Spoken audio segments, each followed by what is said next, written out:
Yes.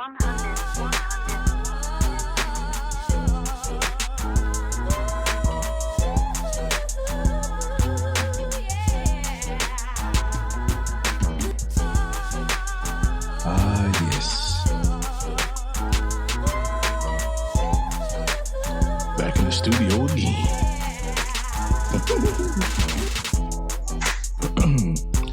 Sorry, people, for the technical difficulties last episode. Need to fire the engineer. No, don't fire the engineer. He needs to be reprimanded.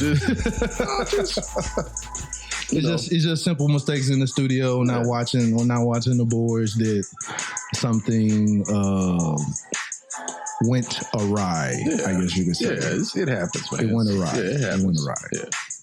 Well, you're growing when you're growing and doing your thing, stuff like that happens, man. So, you know what I'm saying? It's all a part of the process, man.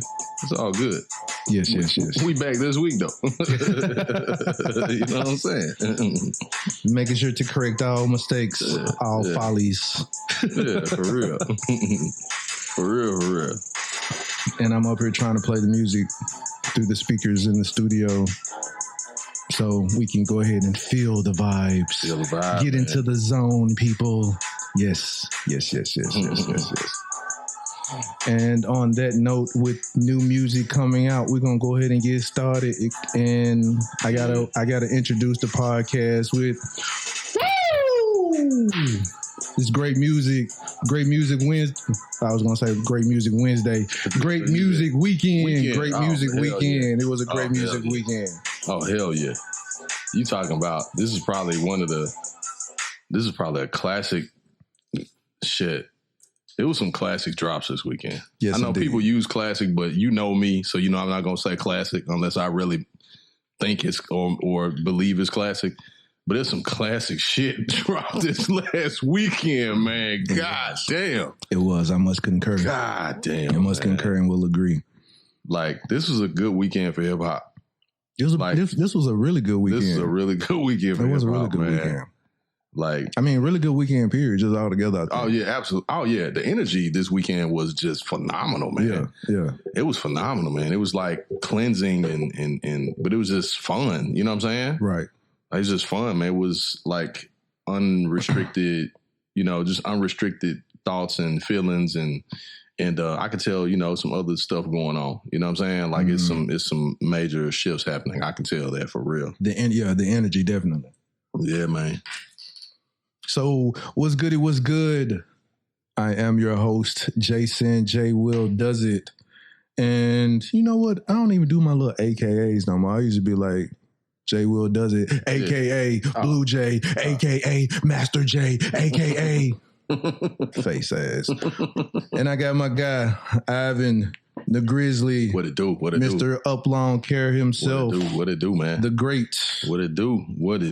And we are the Off on a Tangent podcast, turning from Clark Kent to Superman right before your eyes. Got the cape on. Got the cape. It's the black Superman cape, though. This is the black Superman cape. It's a black Superman cape. That's how we do it, man. And this will be episode 55. 55. Episode 55. They're coming along. Episode 55. Just like MJ at the Garden. The double nickel. When he dunks on Patrick Ewing and then looks at him like, nigga, what you think this was? That's another one. It's a lot. He got a lot of classic games in the Garden, man. Yeah. A lot of classic games in the Garden.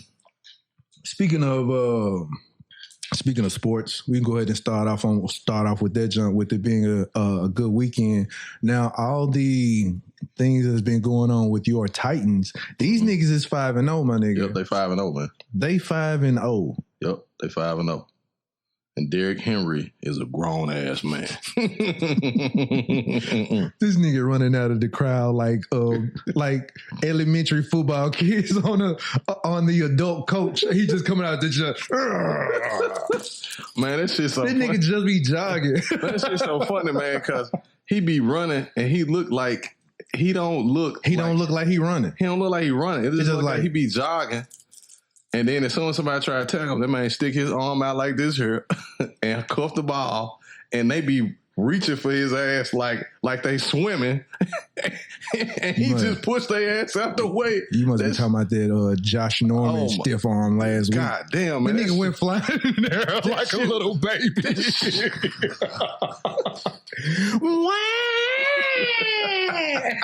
Looking at that nigga was gone.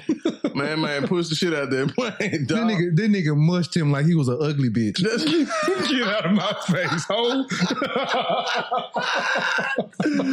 Oh my God. Oh man. That shit was so bad, man, that I was like, wait a minute. I had to watch it several times because I said, nigga, wait a minute. This man pushed this grown ass man and dude went flying. He literally went flying away. Then yesterday, he just owned the field again. Mm-hmm. Like he just owned, like it ain't shit nobody can really do with him, man. At all. Like he a grown ass man. Like he is a flat ass grown ass man out there. And got the Titans looking good, man. It's like he put his whole hand on the man football helmet. Like, boy, what you doing? Watch out there, little young nigga. Like, man, get your little young ass out the way. You ain't doing shit. Like, damn, man. Like, how the hell did this actually happen? And then Brady went from not remembering what down it was to whooping Aaron ass. You said Aaron. That's what they be calling him on ESPN. They call a nigga Aaron. Yeah. They so wrong for this shit. Aaron. They crazy as hell, man. But you know, and to people who don't know, you have to watch Key and Peele to catch that. Yeah, you gotta watch Key and Peele to catch that shit. Yeah. I'll be right back. All right. But you can keep rapping, man. Yeah, I'm gonna keep rapping. That nigga concentrating on those things. Yeah, trying to get my life together. You know, the interesting thing about the league right now, about the NFL in particular, is like, man, even though I don't necessarily think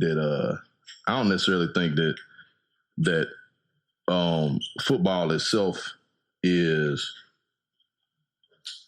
it's still, I think it's still a little bit early in the season, but I don't know, man. My expectations as far as the league this year, the Titans look really, really good. I know it's still early, but from what I'm seeing, man, if they keep playing the way they play, I know that sounds kind of cliche, right? How we say that every year, but if they keep playing the way they playing, man, the Titans got a strong, very strong shot at going the distance this year. You know, I think running game is always going to be a plus. You know what I'm saying? It's always going to be something you got to have locked and loaded every year. And so, yeah, man, the Titans look good. and hopefully, like I said, they can all stay healthy and they can keep that up. So shout out to the Tennessee team, man. Tennessee Titans, man. Tennessee Titans. Them niggas look like they Super Bowl bound. Yeah, they looking real, real good right now. Actually, that is where Tom Brady should have took his ass this year. You think he should have went to the Titans?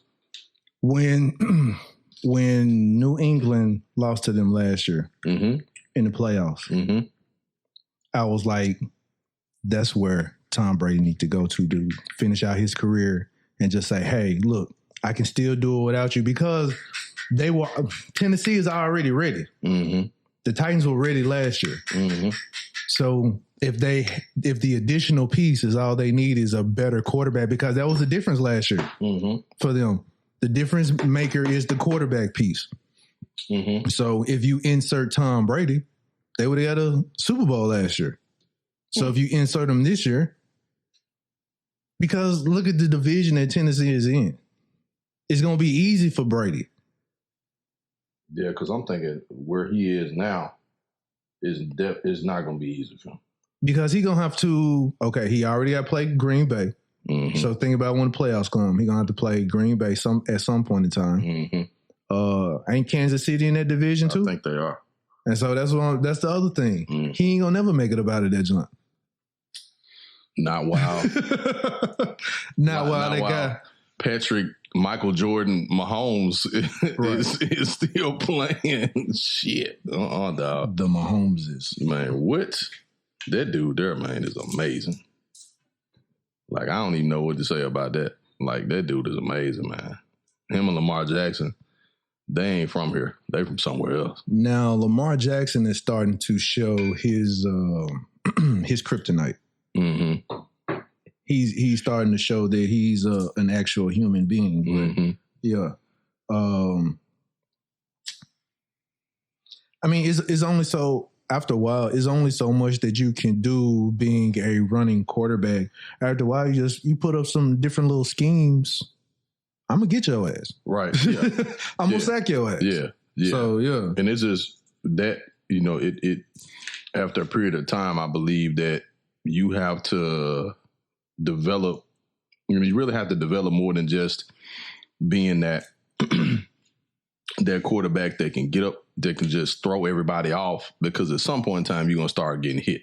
And you know, if we go all the way back to Randall Cunningham, like Randall Cunningham had his leg broke twice, I think it was. Man, that's because they weren't trying to. They wanted the nigga to be in the pocket, so they weren't trying to adjust no plays for those. Yeah, back then. Yeah. And then even when Vic came along, like, it was just, they did not want a quarterback to be a runner at all. But I mean, in the game of football, any sport, like anything that throws anybody off, hell, you should want to have, you should want to do that. Like, you should want the other team to have to try to figure out what you're going to do. Until you get somebody like Tebow, and then, oh my God, he's the best thing since sliced bread out here. Oh my God. Did they really say Tebow was, I remember when they said that shit. They were talking about that nigga like niggas wasn't running with the ball before this nigga. You like, what?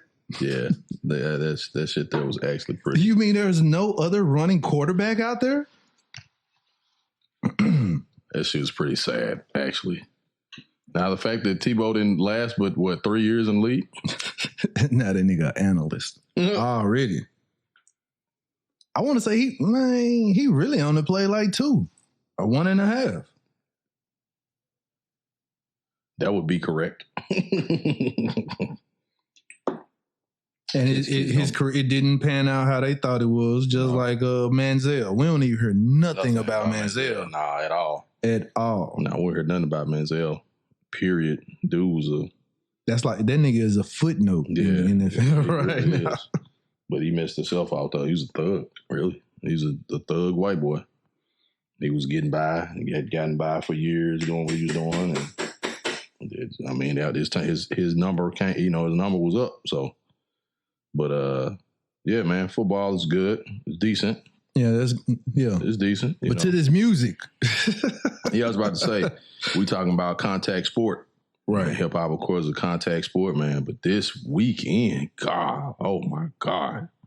Well, we can't really talk about like it was like a plethora of albums out. It's only really 2, and both of them junts. I'm trying to figure out I'm trying to think if one is better than the other. I think it is, because right before this joint, I listened to both albums again, and all right. So what we talking about, 2 albums that we're talking about is the T.I. album Libra, and the Benny the Butcher album Burden of Proof. Absolutely. So listen to both albums. Both albums, to me, I would say is a classical album.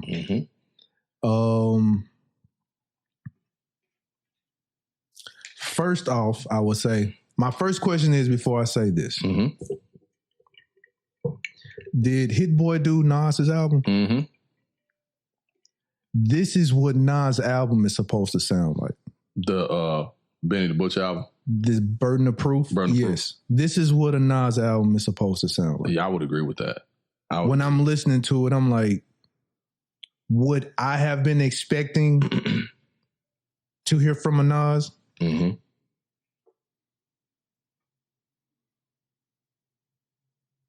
never mind. I was hearing the owl. Oh, okay. But this guy's supersonic to his Superman. Supersonic hearing. Motherfucker listening to conversation downtown and shit. I could hear it through the microphone. I heard him. He was like, like nigga.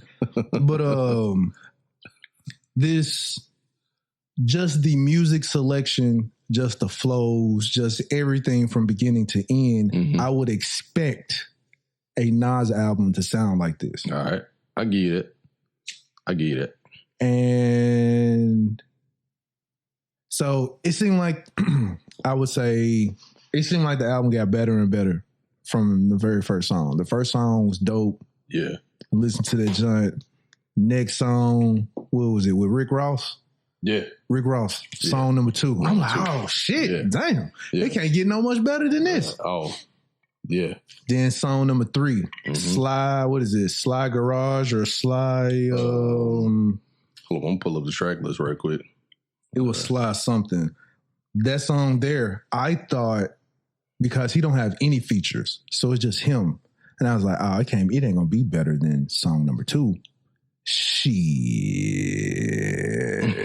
You sound like dude what's his Clay Davis. Yeah, he sound like Clay Davis. Shit. Yeah. Song number 3 is hard. Sly Green, that motherfucker hard. That song is hard. Yeah. Song number 4, that's what Freddie gives. Yeah, One Way Flight. Yeah, well, he dropped. I mean, it's like, it's like, hey, I'm gonna hit you with this knockout. It's like boxing with a heavyweight person, and he just keep throwing haymakers at your ass. Yeah, this is a Deontay Wilder album. Yeah. Hell yeah. Trying to throw them long haymakers and lay your ass out with punchline after punchline after punchline, but. This John is hard. Now I will say after what song was it?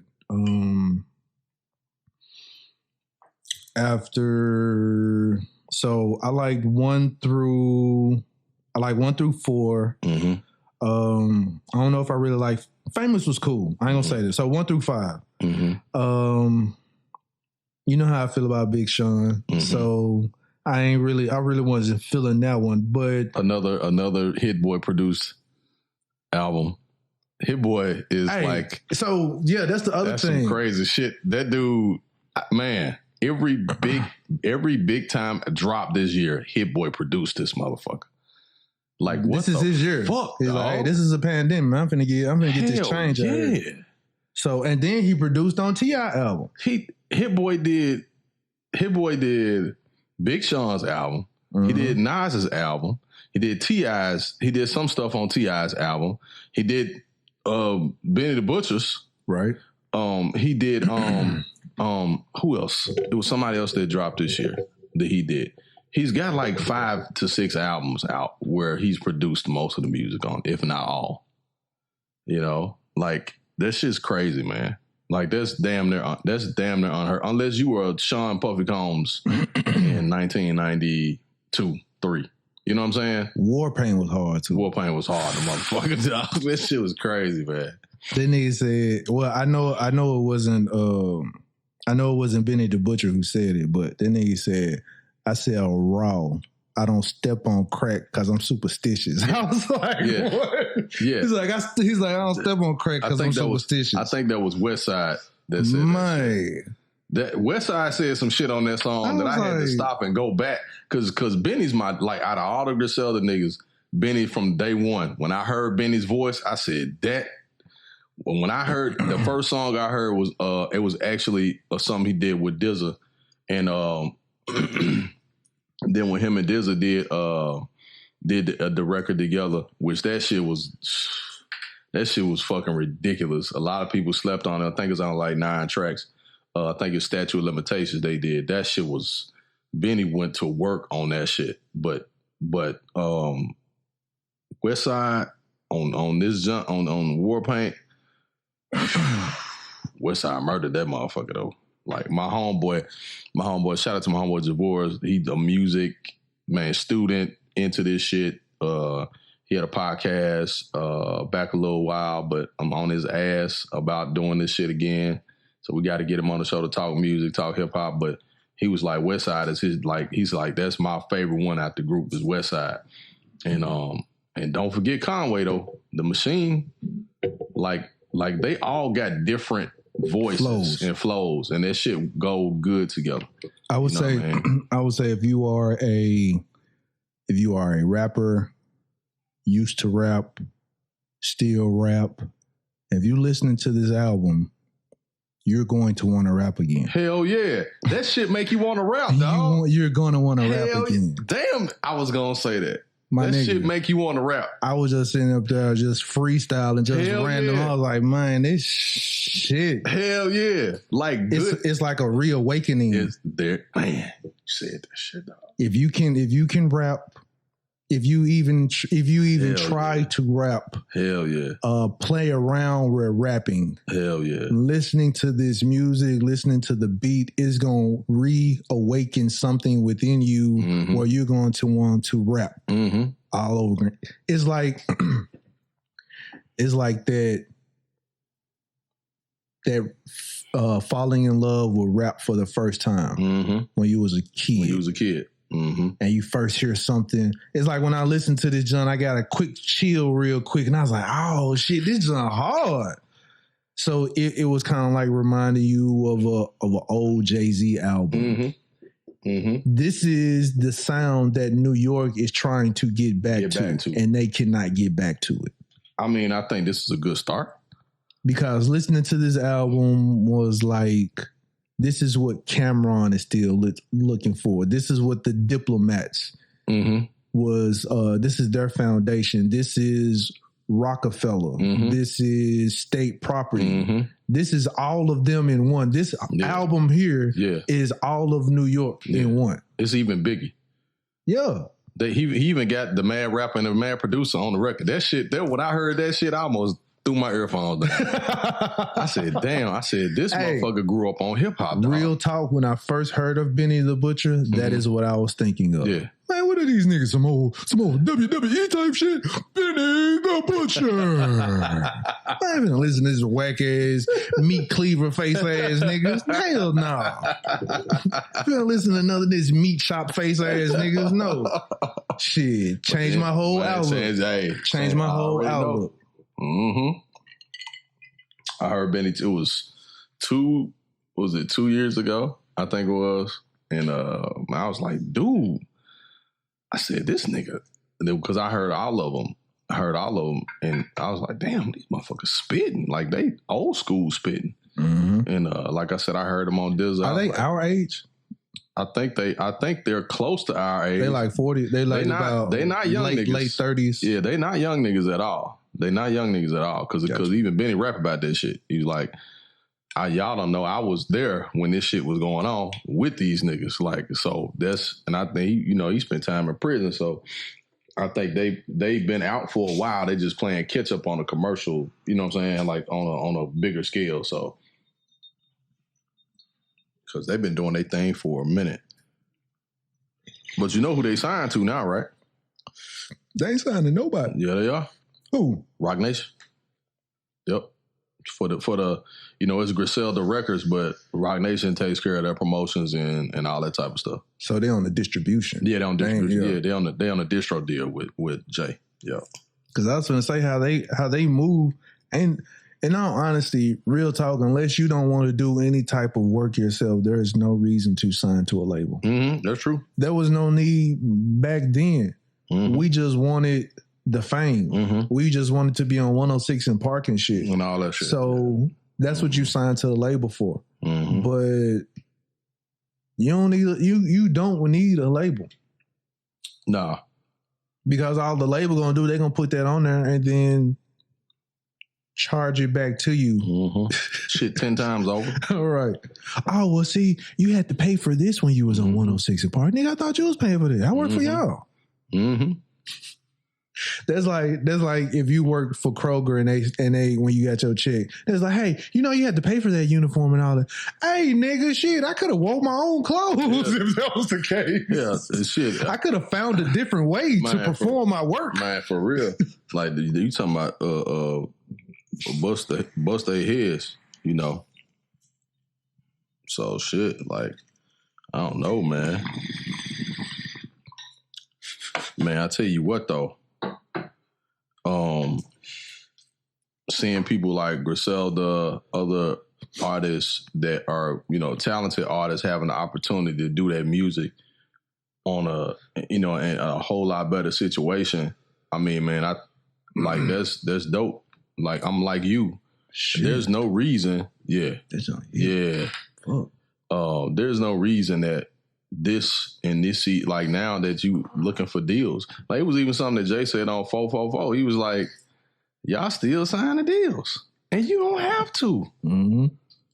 You don't have to. Like at all. I looked at the shit that I look in this situation, man. It would like if you would have said 25 years ago that Yo Gotti was gonna be signed to Rock Nation, somebody would probably looked at you like you was out your damn mind, right? And see, all right, so I want to say that's hustling backwards, but I think it's the same outlook like what Juicy J did when he signed to Wiz Khalifa. Yeah. It was. It's like it's more, getting yourself in like being a household name. Right, exactly. So Wiz Khalifa and his management team or whatever was able to, I guess, Wiz Khalifa was able to get indoors that maybe Juicy J probably wanted to get into. At that particular time. Right. So, let me go ahead and sign this deal so I can get in here and get in there and get in these doors, whatever like that. Mm-hmm. So I can see it to some point.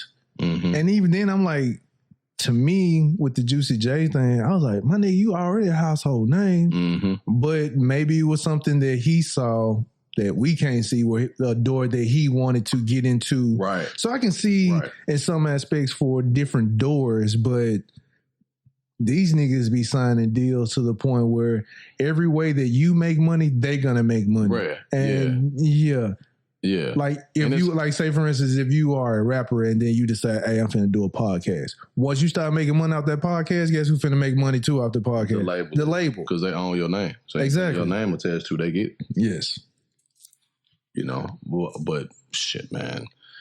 But yeah, we going off on a tangent on that. We back on this good music shit. Yeah, man, because looking at T.I.'s album, his record, I listened to that shit from beginning to end. And the Libra is, I'm a Libra album. I'm a Libra, so the album resonates with me, talking about the both sides of the coin. You know what I'm saying, and the balance that you got to have and shit. The different, the different that air personality. You know what I'm saying, but like Tip just reminded everybody who the fuck he is. Pretty much, like he's like, hey.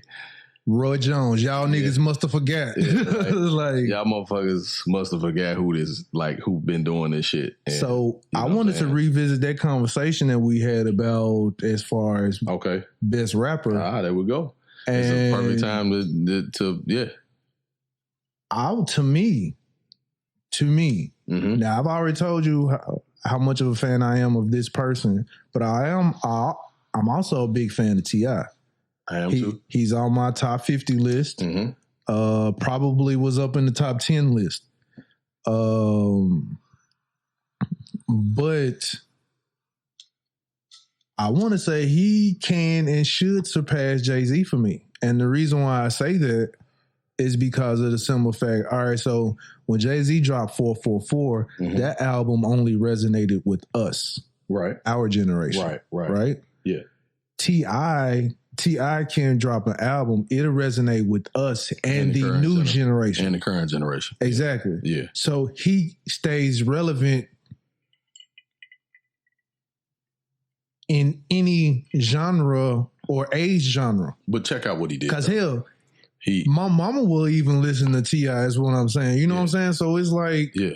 Let's check out what he did though, Jay. He's a household name in movies. Yeah. TV shows. Yeah. And he signs younger artists that fit this generation that are talented, not just and his kids probably AR his music too. Exactly. So as long as your kids is like, hey dad, listen to this. If you're able, and I'm kind of peeping at, if you have kids who listen to maybe different varieties of music and they coming to you, hey dad, this is the new rapper, he's so hot, blah blah blah. You listening to it, probably listen like hot trash. Yeah. I'm like, man, you know, I can rap better than this on this beat. Yeah. So you keeping yourself sharp. Mm-hmm. I think that's what he's doing. He keeping himself sharp. He can still rock on any beat. Mm-hmm. His kids listen to it. Hey, that's dope, Dad. Yeah. I bet. And especially the song he had with his son rapping. That shit was fucking dope. Yes. Like, now, I really personally didn't like the song. But I love the motherfucker. You know what? I ain't gonna say it's not my favorite song. Right. It's not my favorite song because I'm not into the rapping off beat. Yeah. His son come in, he's rapping off beat, but he's on beat. Yeah. But he's rapping on like the off beat. Yeah. Yeah. Yeah. So I saw it and I thought it was dope. Yeah. But I didn't like it. Yeah. I like it for the simple fact that when we had a rapper rap on a song with his son. Right. And his son can actually rap. Like, right.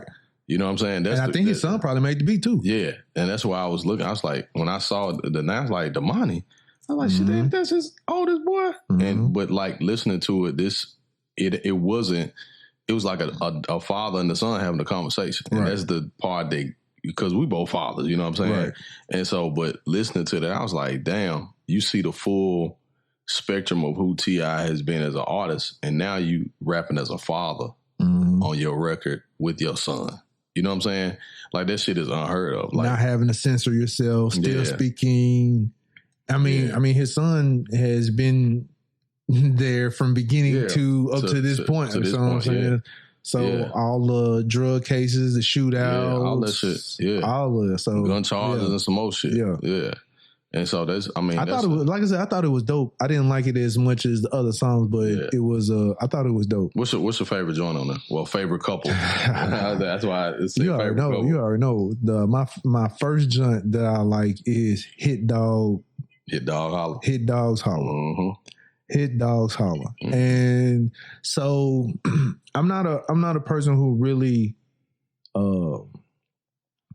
listens to, like, I don't know the name of the song right off the rip, right? Uh-huh. So it's like I just be listening to a song, then it's like I get really into a song while I'm driving. So I'm like, man, this song hard.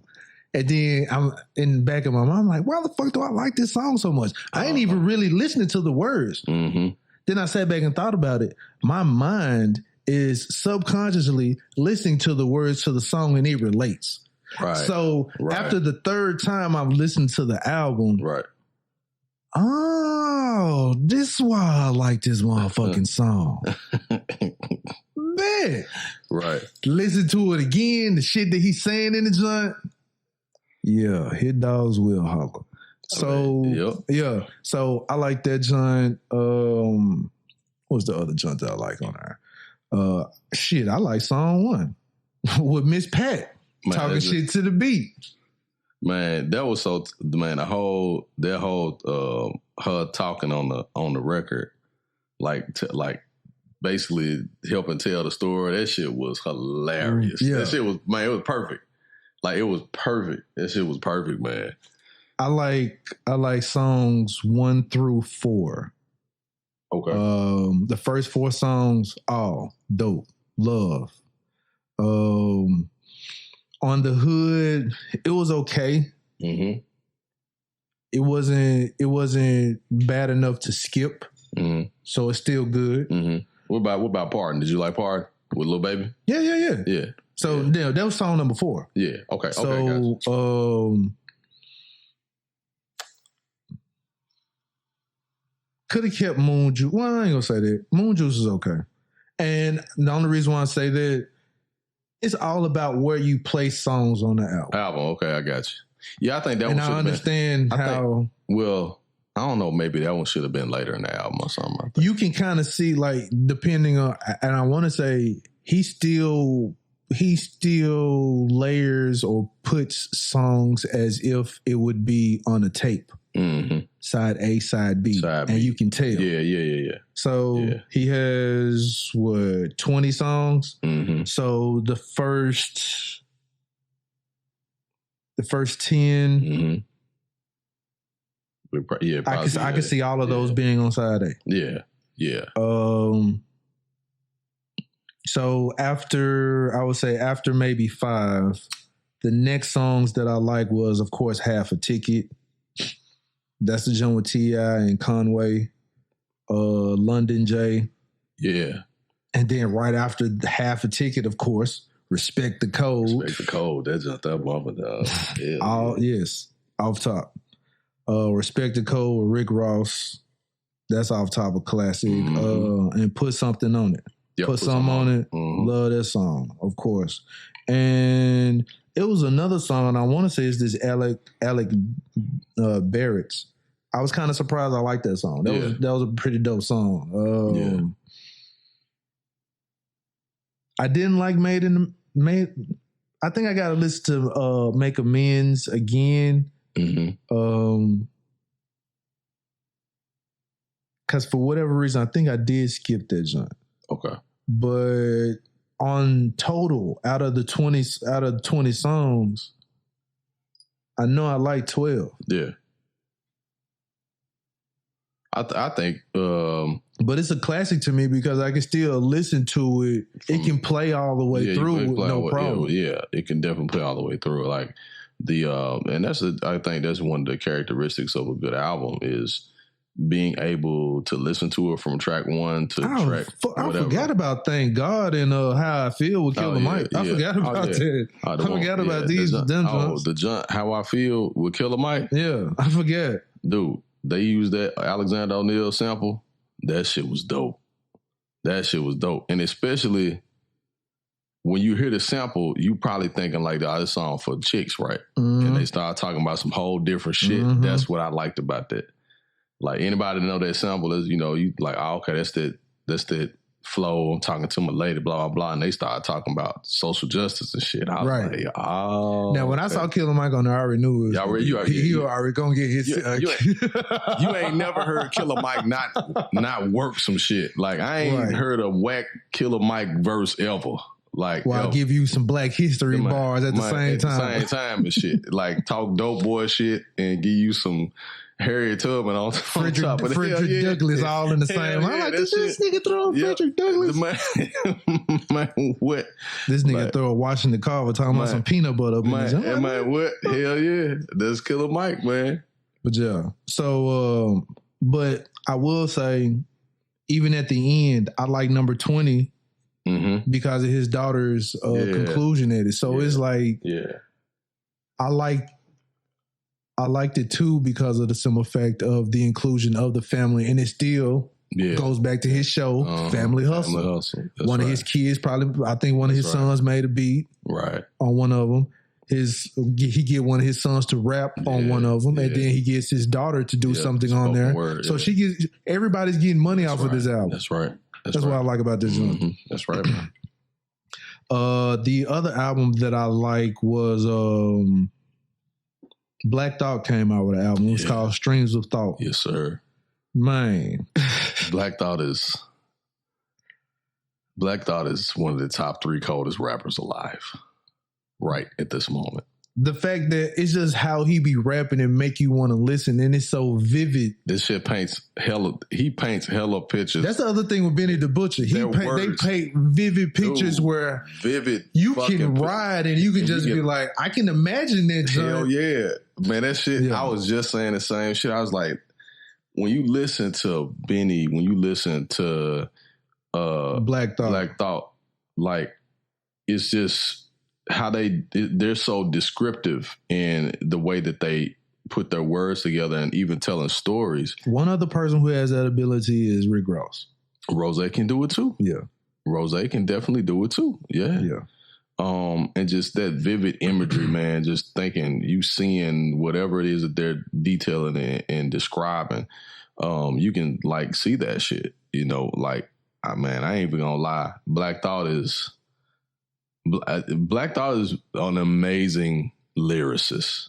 Like, it's amazing that after doing this shit for 30 years, pretty much, you know what I'm saying? Like, dude is still, he's probably better now than he was in the beginning. You know what I'm saying? You know how a lot of rappers taper off and then as they grow older or whatever, they're not as sharp or whatever. Right. It's like this nigga read a thesaurus and a dictionary every day and watch. He probably do 12 to 13 hours of world history events and shit. And he run that shit like down. Like, It is crazy, man. Like it is flat foot crazy, man. He got a clip on. I can't think of if it. I can't remember if it's on the joint with Schoolboy Q or which. I really think people be sleeping on Schoolboy Q because I don't hear his name made mention of enough. Mm-hmm. If he can rock out on a song with Black Thought, that tells you something. I just put that out there. Hell yeah. But hell yeah. Mm-hmm. It was I can't remember. It's a clip of Dave Chappelle on the joint. Is that on the first song or is that on the song with Schoolboy Q? I think that might be on the one with Schoolboy Q. That whole little how that comedy that Dave Chappelle says on the beginning of that joint. Yeah, that's a classic, man. Oh hell yeah, that's a classic. Yeah. Hell yeah, I love that shit. Like it just all fits. It just all fits, man. Like I listen to. It's three dope albums. I say it. Yeah. Everyone who's listening to it, I guarantee. Yeah. Well, nah, you know what? Scratch that. Because people are like, you guarantee that you gonna like this album. I don't know your taste, but I say these are three dope albums that you shall enjoy. Yeah. Put that joint on repeat and you gonna catch some type of line or bar or something and like, man, that was so cold. Mm-hmm. Something. Mm-hmm. Something. Yeah. But off of music, what you got? You got anything? Man, hold on a second. Wait, this message go through. All right, cool. Man, really, you know, I guess when I said about this weekend being a great weekend, that, you know, man, it was just like, I don't know, kind of felt free. The weather was nice. Mm-hmm. You could kind of feel the energy and the vibe in the air, even in the weather. You know what I'm saying? It was just like one of those smooth times, smooth couple days. You know what I'm saying? Kind of open your windows and air your house out or whatever. Had them cheeks out. Had them cheeks out on the boats and something. Yeah, on the lakes and shit. Huh? Yeah. So that's probably what some people have been doing. But just you know, man, being thankful for some just good, nice weather to get outside and just leave on your porch. You ain't got to go nowhere really, but and get some fresh air, man. You know what I mean? I'm like, I know you see it. I know you see it. But yeah, man. So yeah, man, just good vibes going to the fall, man. It's gonna be temps about to drop, gonna layer up. Which means this is boo season. Is it boo season? It is boo season. You mean Halloween boo? Like boo? No, this is the season you start booing up. Sir. Oh man, well, you should have been taking applications. Man, during the summer. Well, I couldn't really take them during the summer, just because Upline Care Service was so busy. Well, yeah, because Upline Care becomes my boo in the summer. So, shout out to my boo. What? Yeah, shout out to my boo, man. Upline Care. That's who I go with every day. Only chick I chase after every day. Please, people, go back to episode Corn Nuts right now. Ivan is being corn nutty. Corn nutty? That's not even a word. You're being corny as fuck right now. That was corny. It wasn't? Sam, Upline Care is my boo. It is my boo and will forever be my boo. That's who gets the bag for me. Face ass nigga, yeah. Corn nut ass nigga. I can't sound professional, man. Like, what's wrong with sounding professional? It's just sounding professional so that people can understand what I'm saying at all times. I don't want anything to be misconstrued. How about that? You sound like Thurston Howell and shit. The third, sir, to you, the third. Hey, man, I just want to say, I believe that 2020 is going to finish on a good note.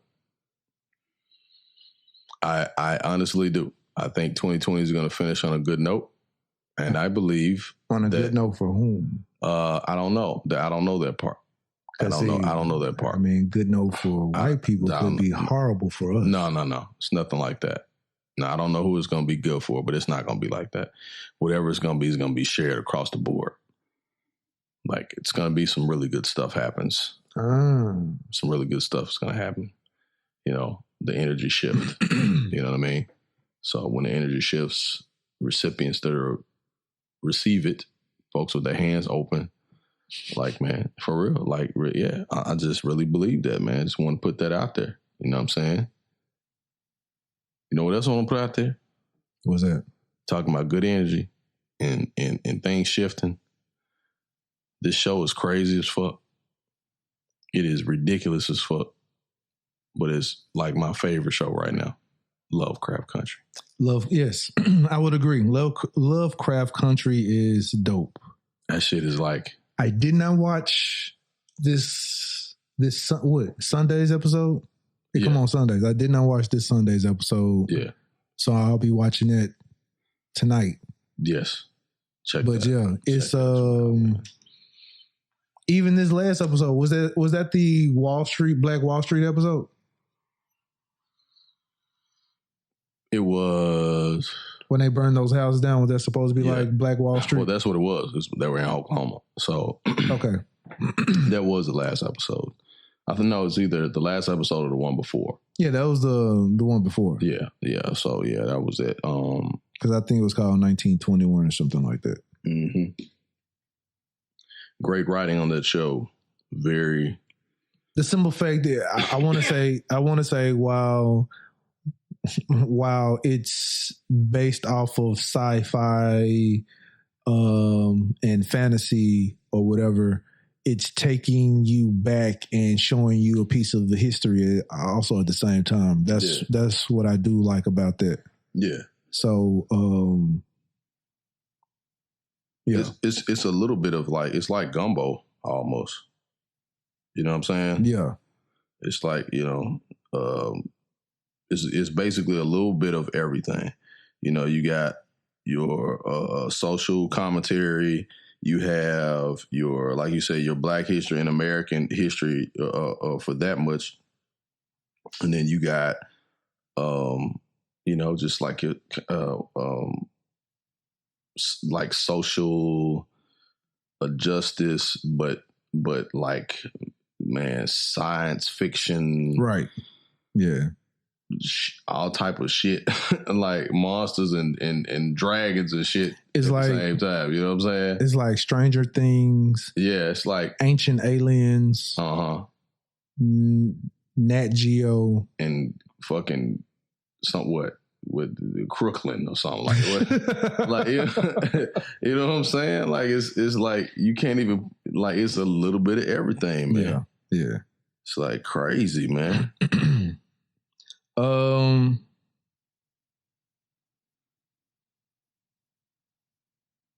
Well, while we talking about TV shows, hey, so I was while I was scrolling, catching up on TV because I haven't been really watching a lot of TV as of lately.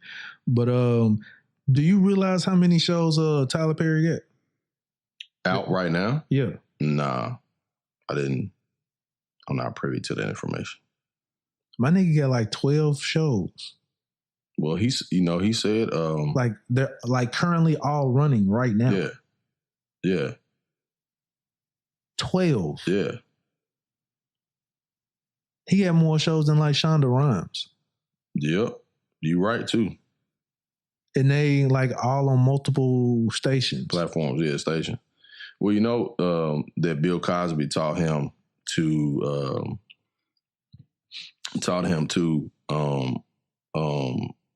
how to get to syndication, right? So like I'm gonna name some of them off. He got for Better or for Worse, House of Pain, Meet the Browns, Sisters, Bros, The Oval, The Haves and Have-Nots, If Loving You Is Wrong, Yep. Love Thy Neighbor, Ruthless, Too Close to Home, The Pains, and Assisted Living. Wow. And that junk just came out, Assisted Living. That junk just came out what made me think of that, because I was scrolling, I was like, there's like Tyler Perry presents Assisted Living. And I was like, what the fuck is this? Yeah. So I was going, I'm like, man, how many shows this nigga got? And I looked it up, and it's already a piece about it. Damn. And he got all these shows. Damn. I'm like, dude, this is crazy. Hey, 12 damn shows on TV at the same damn time. That shit's ridiculous. Like, Tyler Perry getting that paper. And like 3 of these junks are like soap operas. Oh yeah. The Have and the Have-Nots is like the Black Dynasty. Yeah, it's like what's that shit? Come on, man. Young and the Restless. Yeah, it's like the Black Dynasty. It's like Young and the Restless. Yeah. I want to say there's another junk that he got that's kind of like that. I mean, he pretty much got a show for every situation. I want to say For Better or For Worse is like it's like a soap opera. Soap opera too. Mm-hmm. That is crazy. Yeah. Everybody's sleeping on him. Well, he knew what to do to get it out there, and he got, he's like, man, I got to put out content. I got to put out content. Got to put it out, and that's what's been best for him. You know what I'm saying? And it's like, hey, man, like if I know that people dig what I'm doing and they have for a while. And it's like, hey, how can I replicate this in different forms and shit? He's been able to pull that shit off, man. Speaking of a person we be sleeping on, I was looking at this. I was looking at Channel 13, and I was looking at this local Steels or some shit like that. Mm-hmm. And I remember when this product came out. And we clowned Ray J for it. I remember he was on the Breakfast Club with the joint. And there was them little glasses, the bunny eyes joint. Mm-hmm. Yeah. And he was like, yeah, man. He had these glasses. He was putting them all different kind of ways, flipping the lens down and all this other type of stuff. And I remember Charlamagne clowning the nigga, right? Yeah. So I'm seeing this on Channel 13, this white lady selling these glasses called bunny eyes. I was like, hold on, man. Hold on. Here is another example of white people stealing somebody. Then I thought about it. I was like, hold on. If you have an idea, he probably sold to an investor, or this is their product and he was the investor. So either or, this nigga still is making money. Yeah. We be sleeping on and clowning people about ideas that they have, this, that, and the other. And then next thing you know, you see the shit being sold on infomercials or on TV. Then you sleeping on them. Yeah, also, another thing, we laughed at that nigga with his Raycon earbuds. I've been seeing this nigga Raycon earbuds on a few TV channels now. I done seen that jump playing out the Sports Center. Mm-hmm. Yeah. He got his own earbuds. Mm-hmm. Again, we be sleeping on our niggas. Nigga, you ain't finna be able to do this. You ain't. Okay, man. We are capable. I put it like this. If you ain't got a nigga on your team that's telling you, hey man, you are able to do it, all of them niggas is trash. Mm-hmm. Trash ass friends. Mm-hmm. If them niggas is shitting on every idea that you got, that coming up and saying, nigga, you ain't gonna be able to do that, get rid of them niggas right now. Right now. Get rid of them niggas right now. Yep. Because then them niggas is killing your roots to grow. Yep. Real talk. And man, they do not care. Because we'll laugh and clown and say you ain't gonna be able to do this while you stop your idea. You gonna watch somebody else come with your same idea and make money off that junk. Then you gonna be mad. Yep. Mouth poked out, all this resentment and all that type of stuff. It's why it's best to go ahead and act on that shit, man. Exactly. So that's why I'm like, I sit back and look at different people, and I ain't gonna say I admire, but I'm like, you know what?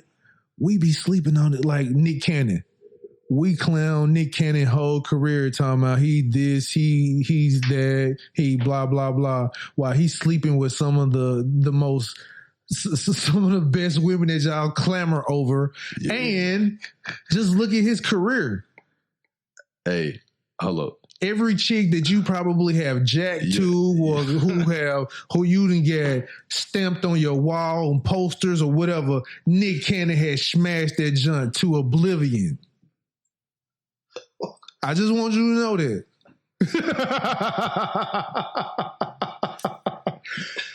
He didn't open sesame, did you? between Nick Cannon and Lil Wayne, I don't know, man. It's if Nick Cannon and Ray J. Yeah, Nick Cannon, Ray J, and Lil Wayne. I think they smashed all the bell. Yeah, I think and it's everybody else's leftovers. Yeah, everyone else's leftovers. Oh man, I put like this, just so for people to recognize and realize Nick Cannon. Nick Cannon has. After a while, he had smashed so many that he had to up his level and sleep with Mariah Carey. Do you get this level? Yeah. It's like he's at this level. It's like, you know what? I'm bored with these. Yeah. Let me see if I can get Mariah Carey. And he sure did. And he got it. So it's like he can't do anything else now. What else can he do? Hold up. So is Nick Cannon wait a minute. So is Nick, what would be his title? Is he the Prince of Pussy? I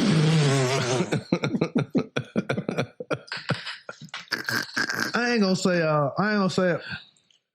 okay. Cause just think about this. He's the Prince of Hollywood pussy. You know he's had Kanye's wife. Who, Nick Cannon? Yeah. God damn. That is Kim Kardashian. So she did smash a lot of guys. Yep. This is so crazy that we even talk about this right now. But hey, it might even be possible he may have even been with Beyonce. I don't know, man. Maybe back when they were teenagers or some shit like that. But what I'm saying is, that's just like with Bow Wow. Bow Wow was another person that people sleep on his record. Yeah, Bow Wow got around too. Everybody is sleeping with Bow Wow. Future is smashing everybody that Bow Wow used to mess with. Yep. Everybody. Yep, he sure is. That shit's kind of weird too. Right. It is. It's very weird. That shit's kind of weird because it's like as soon as Bow Wow throw it away, oh, I'll take it. Yeah, like, and then have a baby with the chick. You like, it's like what's your fascination with this nigga? Yeah, that's that's some other shit. Yeah. That'd be some other shit. Niggas be trying to get your sloppy seconds to. I don't know, man. Sometimes I be thinking niggas do be coming out weird, be wanting to get next to you. Yep. Through the bitch. So what else that nigga used to do? Yeah. Asking her about what you used to be like. What? Yep. Man, you know what? Hey, have you ever had? Hold up. Just keep talking. I gotta grab some real quick. See, I can't ask this question without you being here, so I'm gonna have to pause. The joint. Yeah. Pause. I'm gonna have to pause the joint. But the question is gonna be: have you ever had a nigga call your phone to have his girl to quit calling his girl? Hey. Yo. That shit sure is happening. But no, when I'm sorry, so you get the girl. Okay. The nigga got the girl to call me. Right? All right. So the girl, she called me. We talking, having a nice little conversation. We like 10 minutes in the conversation. Even a little flirtatious laugh. All of a sudden, hey man, we on the phone. She need to tell you something. Okay, Jason, he's on the phone and he want me to let you know that I can't continue to talk to you no more. What? Oh yeah, nigga, quit calling my gal. Nigga, okay, for one, I don't even need to be on the phone for you to tell your girl to stop calling me. Let's get that clear off top. But I want to make sure. And see, you know what? Now the fact that you even explain it to me means you a pussy ass nigga, and that means she ain't gonna never quit calling and talking to me. Wow, I'm embarrassed you talk to your bitch on the phone, my nigga. Oh man, why she gotta be a bitch? You know what, my nigga? See, you worried about the wrong motherfucking thing. Yep. Quit calling my phone, dog. Yep. And check your gal. Yep. Now, when he wants to start running his mouth, I'm talking canned shit to him on the phone, embarrassing him in front of his gal that he don't want her to talk to me anymore. Guess what's going to happen? As soon as it happened, I'm like, all right, my nigga, I quit calling you, gal. Click.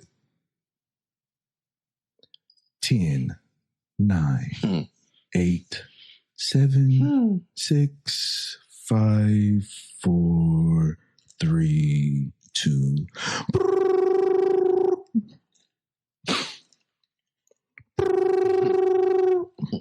Hello? Chase, I don't even know why that nigga be tripping. Why y'all don't get, you know what? Quick call, don't even call my phone no more. Yeah. For what? Cause you allowed this nigga to call me on three-way. That shit weird, man. It's very weird. Now this nigga got my name in his mouth all the time. So you told me that Jason? Oh my. That's some goofy shit, man. This is my new phrase. That's some goofy shit. My thing is this. Now that you know, you should act accordingly and start finding some other little cheek to knock off. Oh, man. Dang. That's the worst advice ever. All right. Okay. The reason what I'm saying is now that you know that your gal is messing off.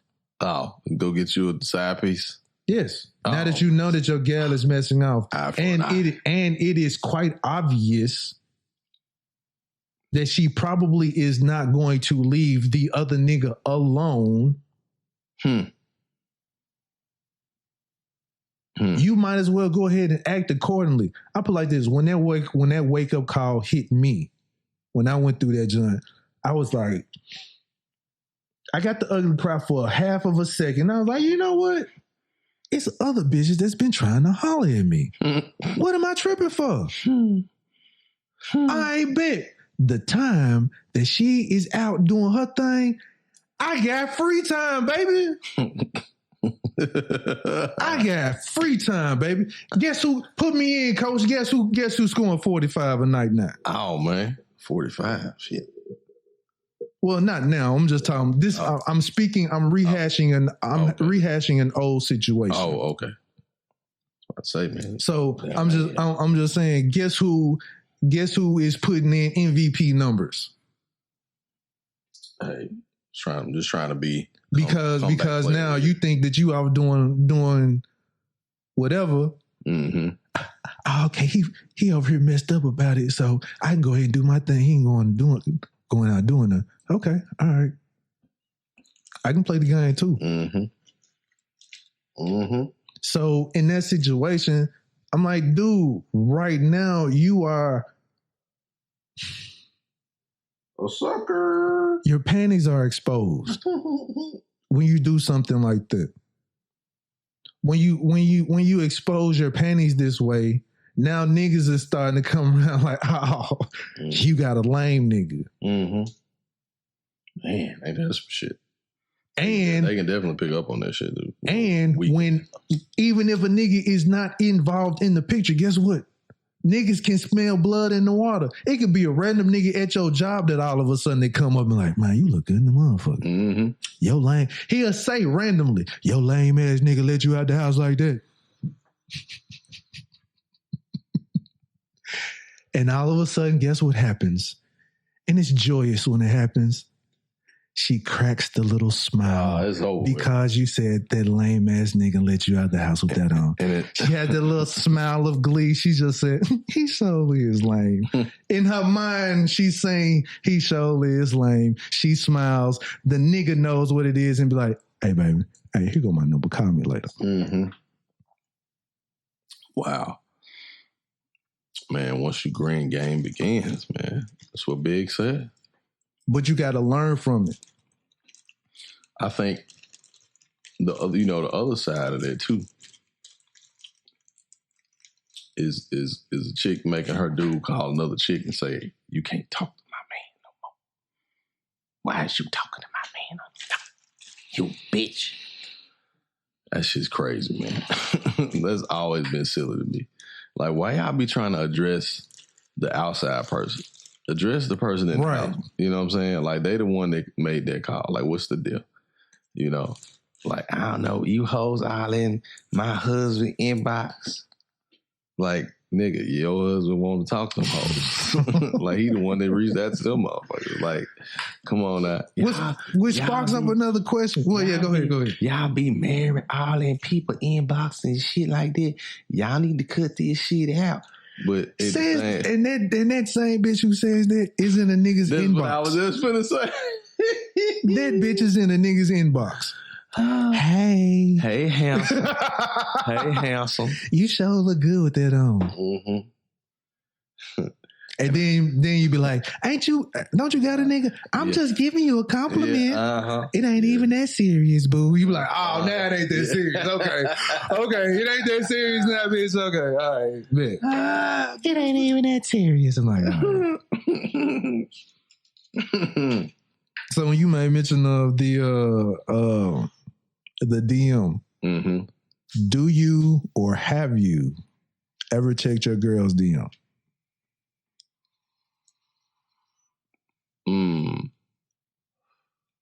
No. There's an unnecessary heartbreak I don't need.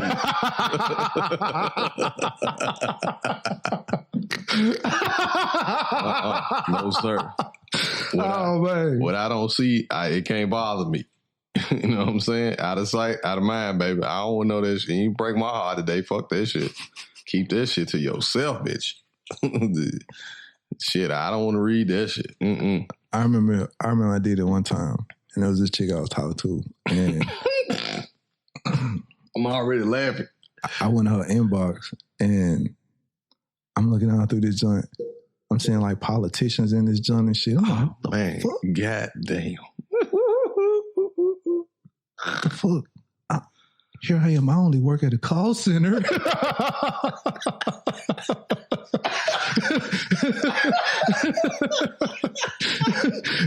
bitch over here talking to Harold Ford Jr. or some shit. You're like, what can I do? What can I do?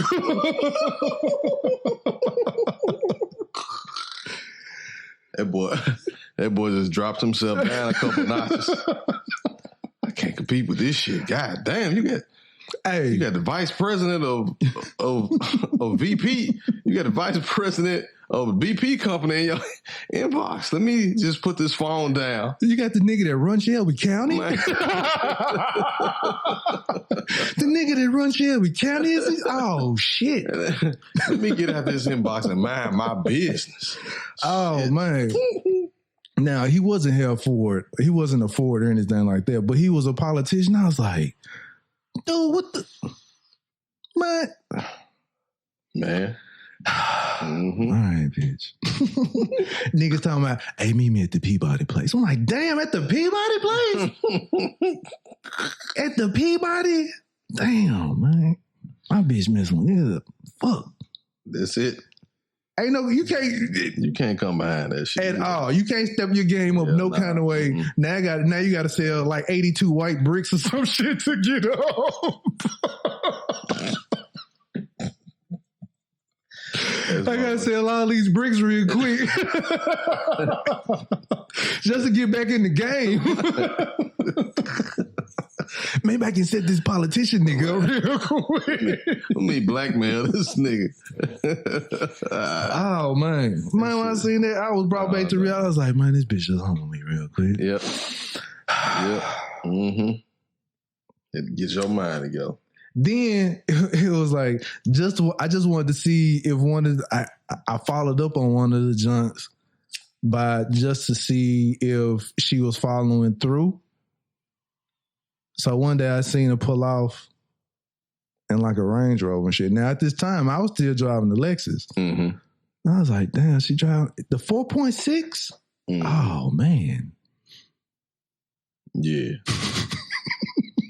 That's all you can say. Yeah. Like, why? Mm-hmm. So you know you can't compete. So after I saw the Rude Awakening, mm-hmm. I just had to holler at somebody my own number bracket. Hey, what you doing, baby? Hey. And like I said, if I knew she was doing her own thing, now I must start doing my own thing. So when she called, guess what? Because when she called you now, and it seemed like you're busy, or it seemed like that you're doing something, or you're even actually having fun, now she's one, what you doing? Yeah. Don't worry about me, bitch. You with Mr. Range Rover. Man, for real. But if you're sitting at home not doing nothing, guess what? The pitifulness sounds is coming from your vocal cords. Hey, how you doing? I'm all right. You sound like you're not doing shit. My stomach been hurt a little bit, but I'll be all right. What you doing? Do you know what the other end of the phone sounds like when nothing is on in the house? Mm-hmm. All of a sudden you hear the smoke detector. Beep. In the background, you know that person is not doing a goddamn thing. Man, for real, it's too quiet. This shit silent night like a motherfucker. Now, when she hears that noise, she got you. Oh, what? You know what? I'm gonna call you back. Oh, don't say that shit. You know it's some hard. So I see so nigga. So you been a bitch ass nigga going through my things. You know what? I'm gonna talk to you later. And when she say she gonna talk to you later, she gonna talk to you later after she go ahead and fuck the shit out of that nigga that she was with, lay up under him, and the next day she gonna call you back. The next day. So you sitting at your phone looking and wondering. This some cold shit. Hey, they play them mental fucks with you, man. The mental mind games, you be like, why is she doing this to me? Then when she do come back around, you so humbled that you be like, you don't even ask her if she got digged down. Nah, you don't even ask her what happened during that time period. You don't want to know. No. You don't care. Like you can see it in her hair. You be like, damn, he look like he grabbed the shit out. Oh, yo. Man, you looking like her hair look like it was just balled up like this. You talk to yourself. You talk to yourself like, you know, I know this shit happened, but you know what I'm saying? I'm straight. She got the black power fist in her hair. I'm straight right and now. shit. Like, yeah, man, you know, hey, it's all good. You know, it's all good. You know what I'm saying? Like, you know, whatever it is that you had going on with, you know, with them niggas, that was with them. You know what I'm saying? Like, you know, I believe in us. You know what I'm saying? Like I know that shit was temporary. You know what I'm saying? So, you know, long as I don't catch you texting one of them niggas, come on, pull this pistol out, and I'm gonna kill all y'all. It's some bullshit. Nah, nigga, you just need to go get you another chick. Just can you ever get over it? Hell no, you can't get over that shit unless you know you got to leave, man. You got to leave. You got to be like, you know, if you got to break up with them for a while. Then if you want to come back then because it's fresh. You know what I'm saying? If you know she got digged down, if you know she messed with somebody or she messed out with somebody, can you take her? Can you get past that and take her back and just, y'all, get back together, live together as one? I mean, hey, people do this. Women, hey, you know what? The reason why I got to ask this because women do it all the time. Nah, no. You got to straighten that out. Women do that with the intention on cheating back. Not necessarily. Yes, not all. They do. All women do not have the revenge. They don't do the revenge jump. They'll take a nigga back and just like, I'm taking you back. I don't know, dog. I don't know. Now in the back of our minds, we're thinking that she probably gonna mess off. No. And we probably assume that she has this get out of jail free card now. But all of them don't take that though. It's not even that they do it. It's that they, at some point, they're gonna make you feel like they did. Just so it could fuck with your head. Exactly. As a matter of fact. Because like the random nigga who just want to wash her car at work, That lame ass nigga. She'll just have his number written on a piece of paper that just says Bradley. Bradley Wash. You like Bradley Wash? The fuck is Bradley? Right. Oh, that's just some nice nigga that just wanted to wash my car while I was at work. Oh. Mm-hmm. Okay. Why'd you write the A with a heart though? You like the fuck? Fuck wrong. The fuck? They'll fuck with you. Man, and have your ass, your mind be wondering this shit. Like, you be scared to go to sleep at night. Like, damn, she get up and leave and walk out the room on purpose. Hey, now, fuck. Phone will vibrate and just get up and walk in the kitchen. Where you go? You go in there, she's sitting at the table with the phone in her hand. Smiling. She ain't even looking at shit. Ain't shit on that phone. She sitting there smiling like she laughing and shit. And you go in there crusty and shit. What's so fun? What you laughing at? Well, that's the new Chappelle? Huh? Oh, what's, you all right? And then, oh yeah, I'm fine, baby. Kiss your ass on the cheek and walk and go back in the room and get into bed. And you be sitting in the kitchen till 7:30 the next morning trying to figure that shit out. So again, you won't be able to take your girl back if she messed off.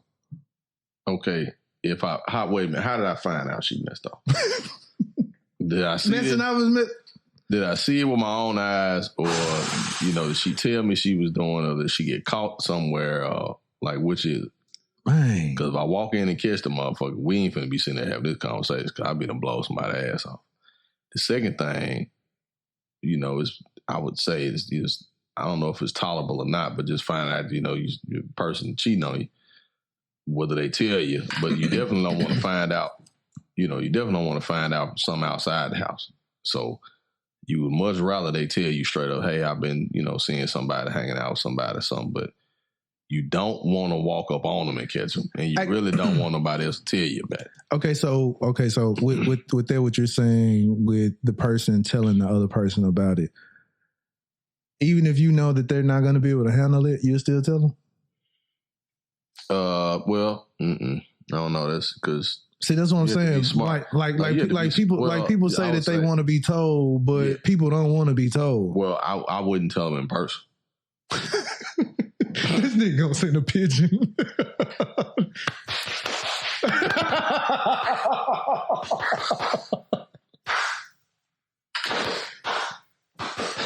Be like Terry Crews on Training Day and shit. His wrinkled forehead ass.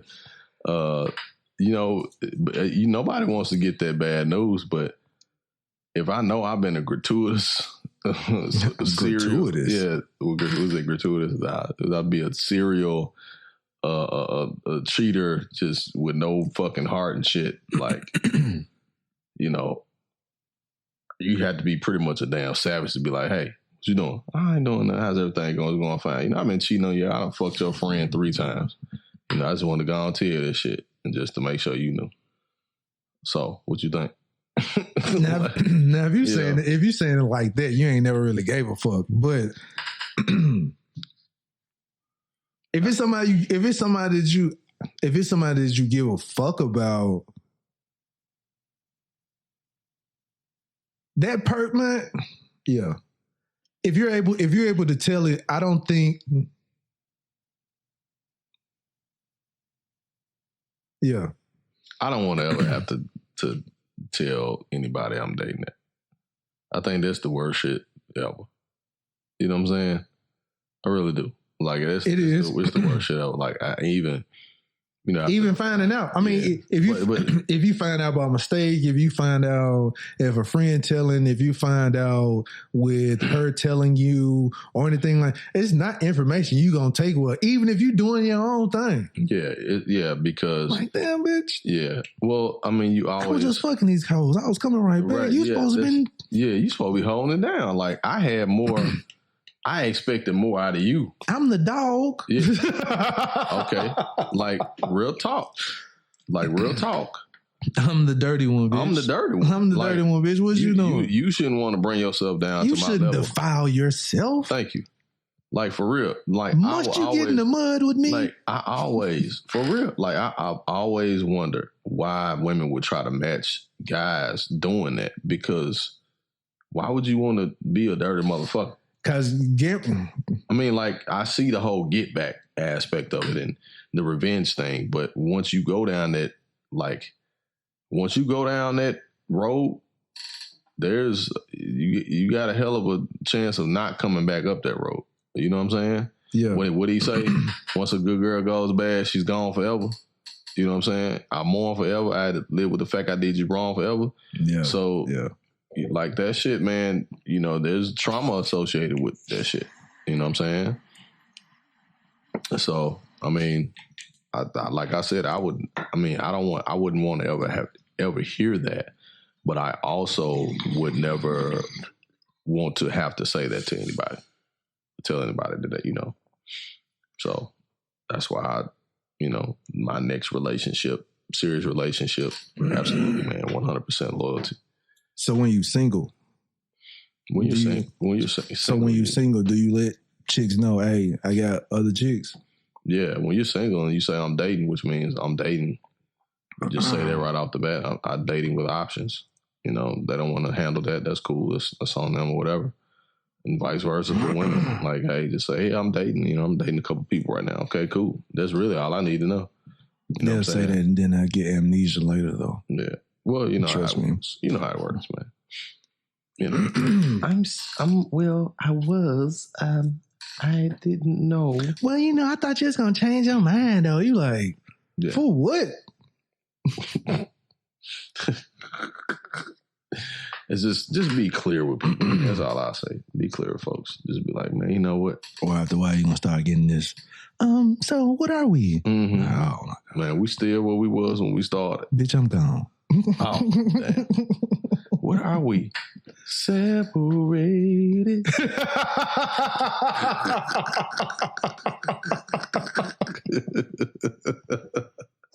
That's what we are.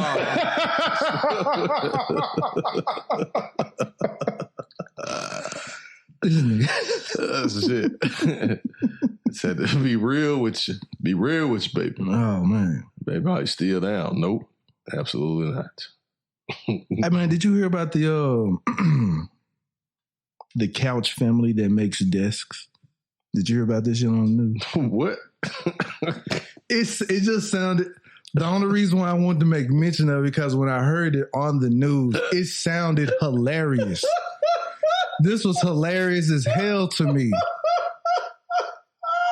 I'm telling you, I'm real talk. I just got that shit. Oh. This was hilarious as hell. The couch family that's making desks. I was like, what? Their last name is the Couches. And they're making desks for less fortunate people, for less fortunate kids. Now I was like, oh, okay, that's dope. They making it for less fortunate kids. But when they first started out, and they was like, the couch family who makes desks is so sweet. I was like, what the fuck? The couch family that makes desks.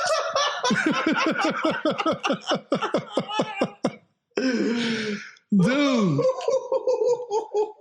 I was, man. Oh shit!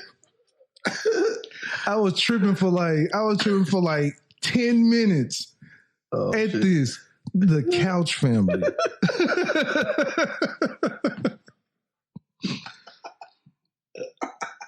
They was like making 30 desks.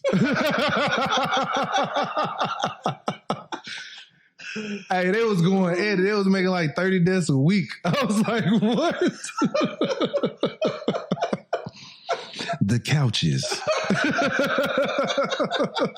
Next thing you know, you're going to be like, the desk family, they're making couches. You like. I'm like, I ain't even know nobody was named the Couches.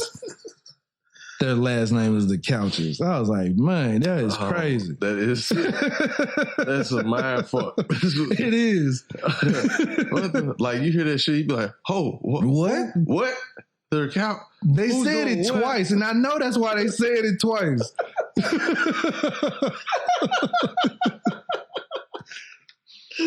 They said the first time I was like, huh? Because it was like 7 o'clock in the morning. I was like, I must be sleeping. Then they said it again, and then they threw at the bottom, the Couch family. I was like, the Couch family. Man, the news. Oh, shit. Oh, my God. Oh, my God. That was hilarious, man. Oh, shit. I have not laughed like that. Oh, my God.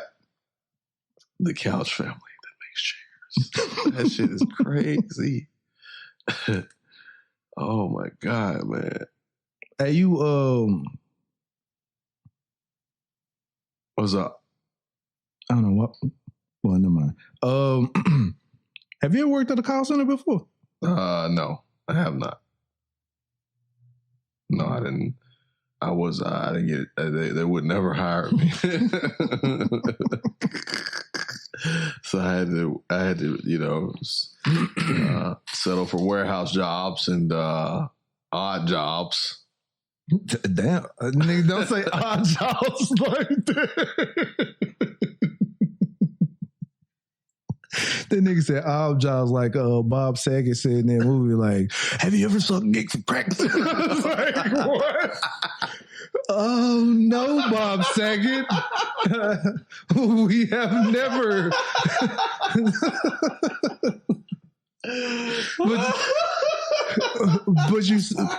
but see, like, the audience can't see you, so you said odd jobs, and you said it like shamefully. He was like, odd jobs.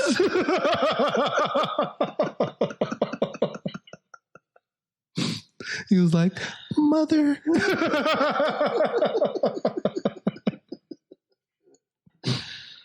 Oh man, God. But I guess I was asking it because I was thinking about it was a few days back, and I was thinking about the things that we used to do when we was younger, right? So when I used to work at the call center, we used to holler at the chicks that was on the other hand on the phone. I ain't never seen this woman a day before in his life. But at the time, we can get their name and we would pull them up on MySpace. Mm. So we had MySpace and all that other type of stuff. You had MySpace, AOL still, and all that other type of stuff. So I used to do, I was in the call center. I used to do customer service for America Online and Gateway and stuff like that, right? Mm-hmm. So I was asking that question, just thinking back about how we used to. This was like online dating before online dating almost. Yep. Because we're on the phone 8 hours a day. We hear somebody, she sound nice. She's like, oh, you sound good. How you doing? Blah, blah, blah, blah, blah. Mm-hmm. And then next, you go, like, what's your name, Mel? You get their information, blah, blah, blah. Then you pull them up. Then you start seeing what they look like. Then they flirt with you again. Like, yeah, so, I'm down out here down south. You know what I'm saying? I'm so-and-so, so-and-so. Then you see them, you get their number and all that other type of stuff. Yeah. So I was just wondering if that has happened, but you was probably hollering at the big Berthas in the warehouse. Damn. Well, no, I can't really say that because it was some fine zones in the warehouse. I used to work in the warehouse. Yeah, I was about to say, man, it's, some big Berthas. There's some big Berthas out there. Because I used to work at the Nike factory in them joints. And they be trying to knock you off behind one of them rows. Oh no, sir, that is ridiculous. People do not have sex at work.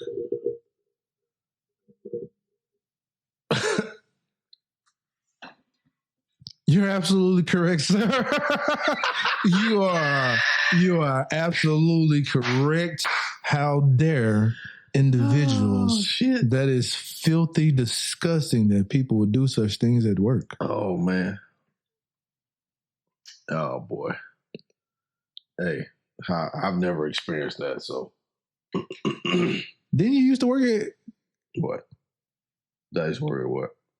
Didn't you used to work at Kirby Pines? No, I did not, sir. Oh, okay. There's my good friend Harry Wells. Then I'm sure Harry Wells knows them. So what? I'm sure Harry Wells knows about sex at work. Oh. If I could, I'd call him live on air right now. I'd be like, hey man, do you remember having sex at work with a lady at Kirby Pines? He'd be like, what the fuck? If you used to work at Kirby Pines, hit me or Jay up and share your Kirby Pines experience, and we'll talk about it on the show.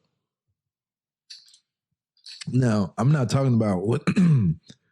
Now, Kirby Pines was like, well, you know what? I shouldn't be saying that. Oh shit! It's an actual place. Yeah, it's a retirement community type of thing. But we were like the wait staff and the kitchen workers and stuff like that there. We were the y'all was the help. We was the help. We got the hominy for you, man. Oh shit! Would you like this open face, son? Would you like this open face hominy, ma'am? Oh my god! Oh man, Kirby Pines. giving you dime tips and shit. Here you go, boy. That was so good for you today. You were like, oh damn, what this like the 20s? Or a dime shoe, you can get like 30 different things with a dime. Shit. Oh boy.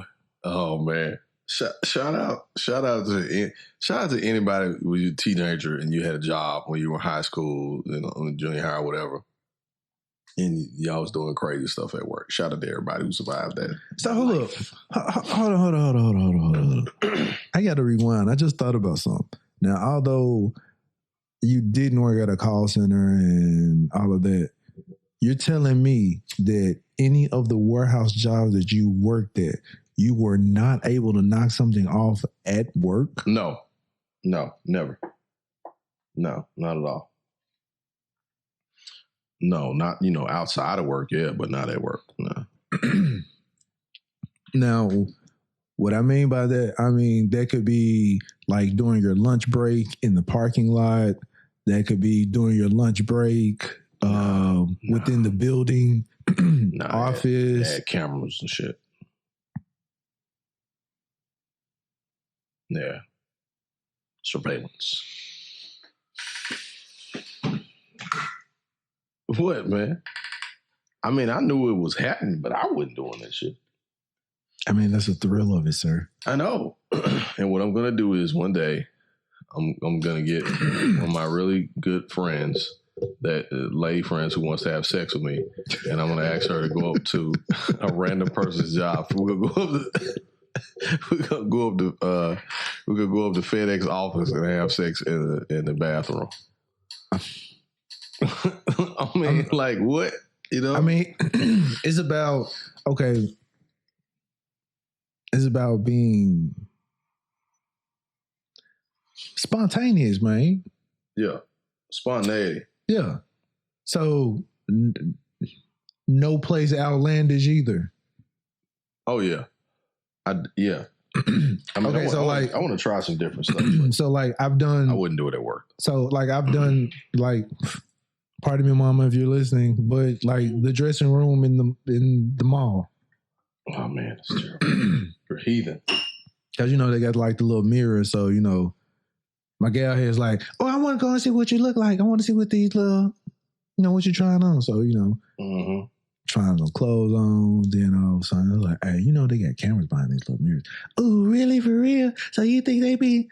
And she was start playing, grinding up on you and stuff like that. And then next thing you know, I was like, shit. Let's go give him a show. No, I used to want to do that, but when I worked at Memphis want to do it too. When I worked at oh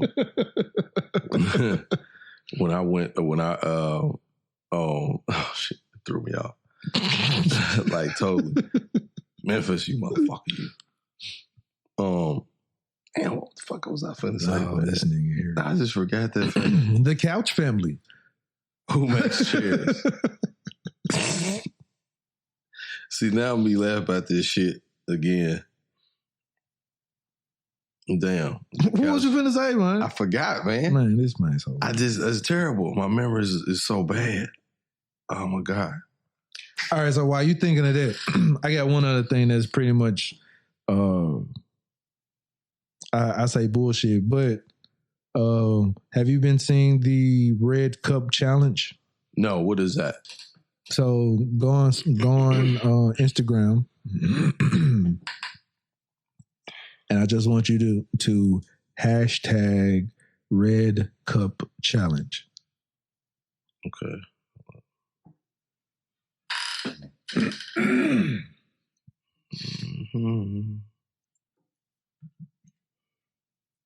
Man, Superman ain't playing at all, sir. The son of Jor-El. OG.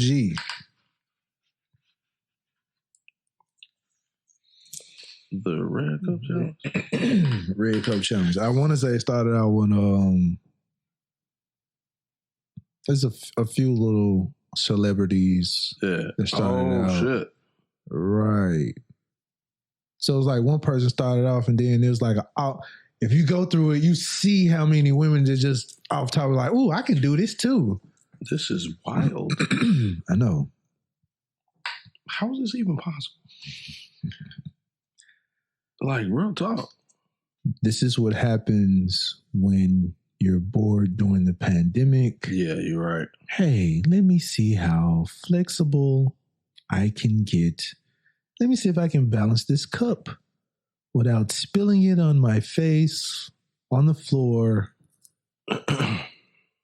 Man, right? This is ridiculous. And these are some of, some are celebrities, some are a lot of regular chicks, but there's a lot of celebrities that you get to see that's all challenging themselves. What a challenge it is. What a challenge. Yeah, hashtag Red Cup Challenge, folks. You'll like that. Red Cup Challenge indeed. And I'm sure you ain't remembering nothing now. What, man? What? You like, I didn't forget everything.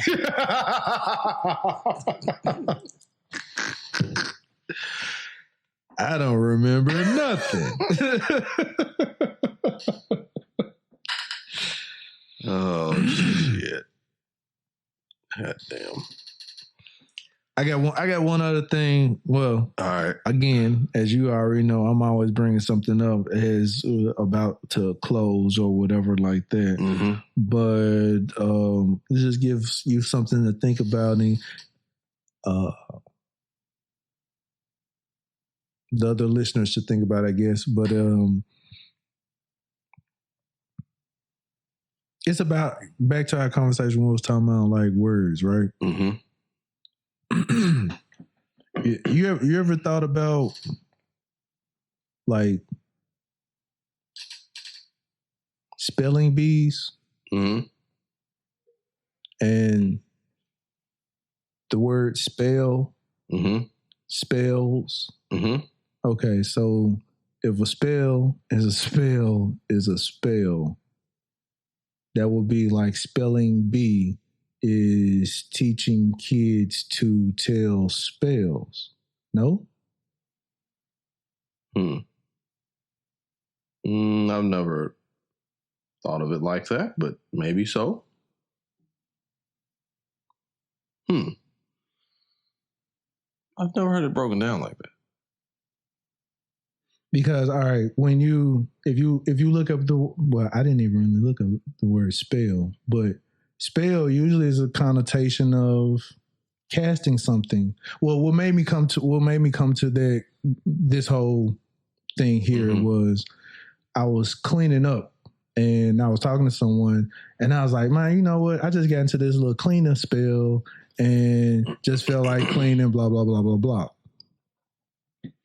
We use that term and don't think nothing of it, but we say it as if there's a spell casting on us to start cleaning up the house or whatever like that. But at the same time, when I said that, I was like, you know what? I said cleaning spell. And I was like, spelling bees, spelling, but they don't have different meaning though. It has one meaning. When you look the definition of it, just has one definition. There's not a multiple. Hold up, I'm looking it up now, actually. And then I started thinking about like when you remember growing up where there were certain words that you really couldn't use in the house, like your mother didn't like you saying a lie. You needed to say that wasn't the truth, that was untrue or something like that. Like if you use certain words, they acted like you casted a spell within the house. Did they not? True. Yeah. Which comes to the cursed words. Yeah, because you were those are words that were curses or damning or negative, had negative connotations. So that's why they said that you saying a curse word, like you're, Okay, so using so in that connotation where we even use terms like cursed words,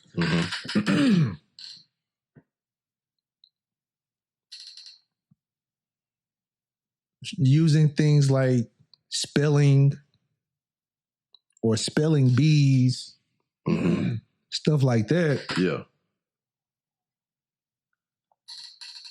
It's kind of weird. I said I was going to look more into that, but when you just start trying to understand words, because you're all right. Just remember when you was growing up, your mother, your parents, or older people always would say, "Watch what you say." Right. Watch the words that you say.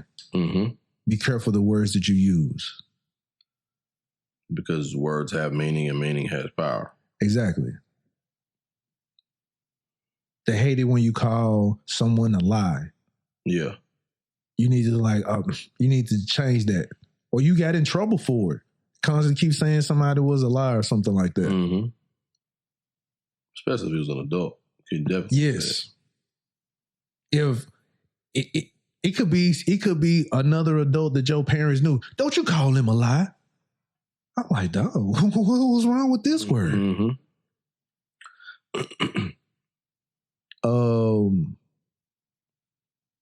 But we use words so freely without just thinking. I don't know. It just came to me, and I was just like, man, we use certain things so freely, don't think nothing of it. Love it, yeah.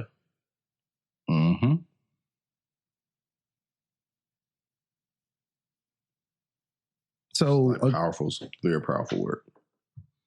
So again, with like the spelling bees. To me, I'm like you're teaching to tell spells. Either, and 9 times out of 10 it's probably unknowingly, but this is what's happening. Yeah. Yeah. I mean, it's that's why when they say cast a spell, you're throwing something out. You're releasing something. Right. But then when you cast like you cast a net, you're releasing it to pick up something to take back, which that was like the whole point of somebody casting a spell, like it was to change something. You get a certain result from that. You know what I'm saying? So what also got me thinking about that was like the back in ancient times, like Egypt and stuff like that. I'm like, they probably were able to use certain words that were powerful.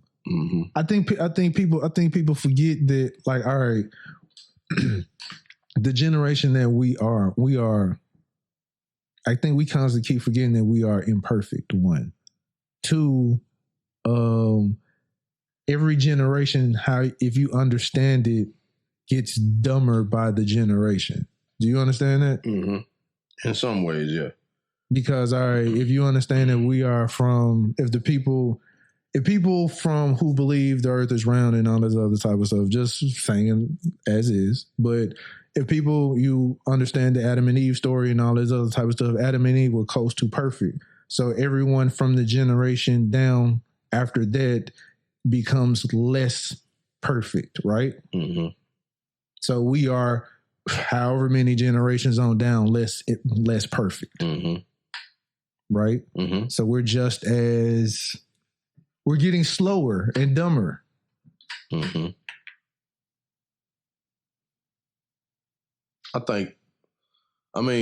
That's why I think self-development and reading and all that type of stuff is so important. Like, you can't get away from learning about nature. You can't go away from learning about, economics. You should always try to progress in some way, shape, or form. But from a scientific aspect, I wouldn't disagree with what you said, but I think in some ways the human being has evolved, and the same things that pushed evolution or resulted from evolution is actually the same things that could possibly destroy the same human being. You know what I'm saying? The intellect. That is pathetic right there. I'm sorry, sir. That's why I'm not even paying attention to it. The Cardinals up 21-0 over the Cowboys, which, it's just par for the course for them. And it's not even halftime. Yeah. And they're gonna put up 50 points on them, probably. But so let's think we progress mentally, but we regress in other ways. But human beings, the human body is the closest thing to perfect when it's taken care of. Like, it cleans itself and heals itself and all type of stuff like that. And the brain is far most the most complex computer. Like, that's what the computers are designed after, the human brain. You know what I'm saying? Right. So, I think evolution, we're going to continue to evolve into, different beings and creatures. So, there may be a total reversal at some point and it starts over. But I just think that, we are, we're more in some ways, more mentally sound or whatever. And some people might say the opposite, but, especially with technology and whatnot. But, it just kind of, it's variable at times.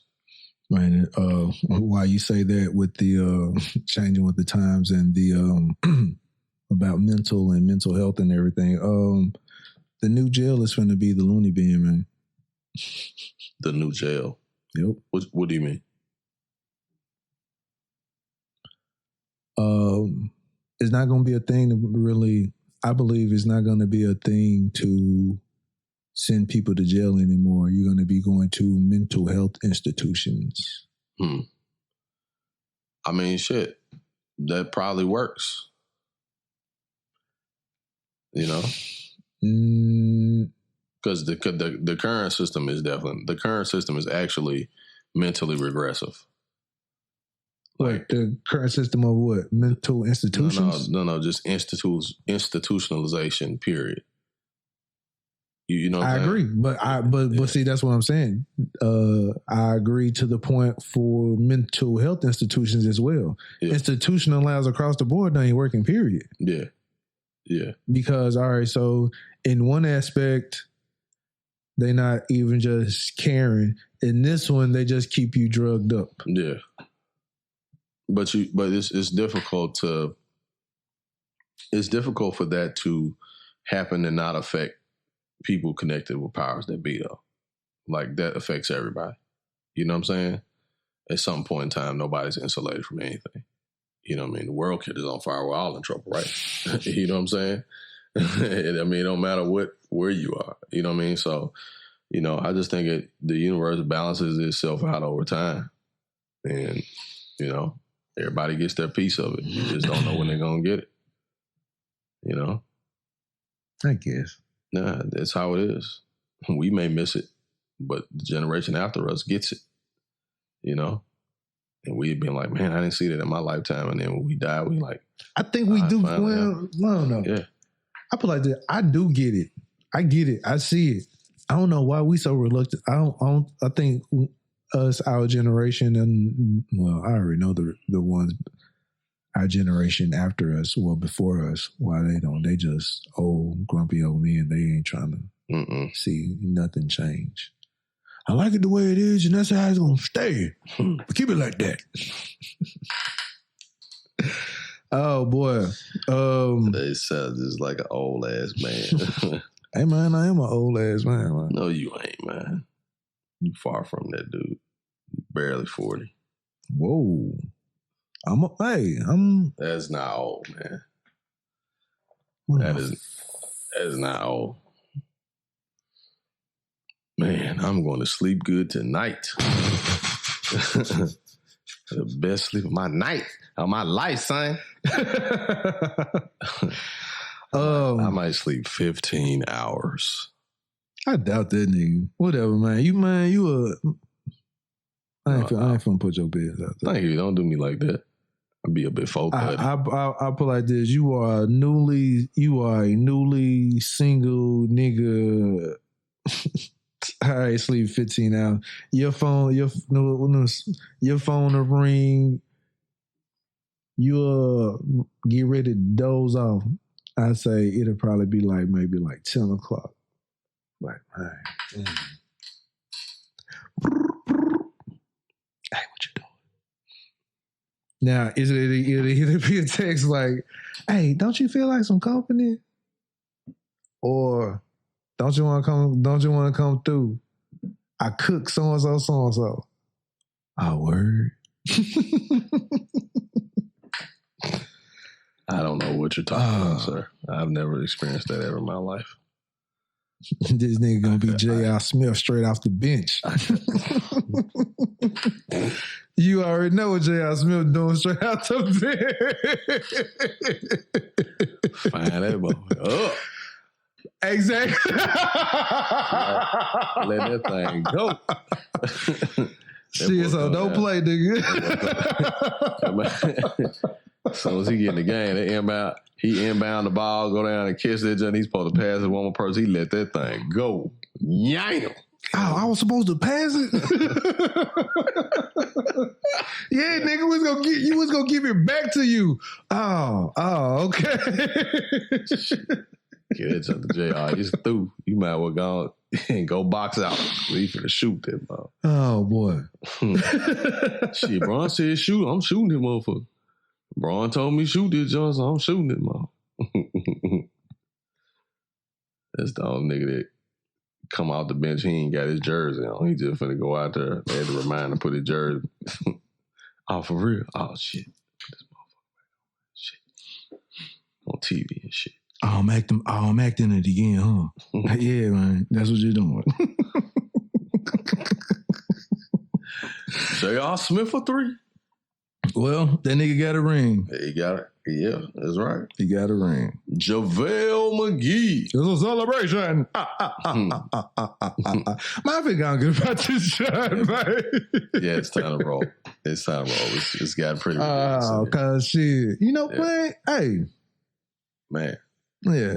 We're gonna cut the jump short cause shit. Nigga probably gonna be acting stupid for a whole nother hour. Exactly. Or some shit. And we don't need to do that. But a whole nother shit. Yeah. Off on a Tangent podcast, 2020, Blue Jay Productions, back in Blue Jay Studios once again. Social distancing and doing our thing. Sounding better than ever. Thanks to the engineer. Engineer He redeemed himself. He redeemed himself. Absolutely. Man, and again, Red Cup Challenge. Ladies, if you know how to do the Red Cup Challenge. That's what he was thinking about. Okay. There we go. Hashtag Red Cup Challenge. Off on a Tangent podcast. Me or Jay sent us those videos of you doing the Red Cup Challenge. Whoa, we're getting videos now? Yeah, send us some videos. Absolutely. No, this is not on freaky stuff. Send us some videos of y'all doing the Red Cup Challenge, and we'll post it for everybody to see. Absolutely. Nigga, you ain't posted nothing. Like, ooh. That is not true, man. Oh boy. That is not true. This nigga gonna be like, giggity. All right, man, cut this shit off.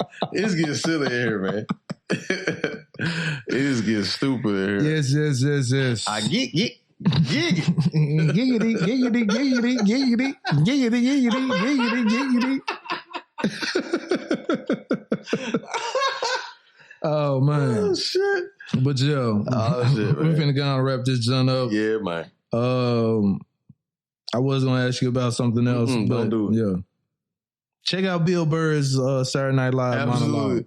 Bill Burr's Saturday Night Live That's monologue. all I'll say. It's one of the top 3 monologues in the history of Saturday Night Live. That's all I'll say. And we've been talking about Ice Cube all week. Ain't done some shit. That's what I meant to talk about too. But yeah. Check out Bill Burr Saturday Night Live monologue.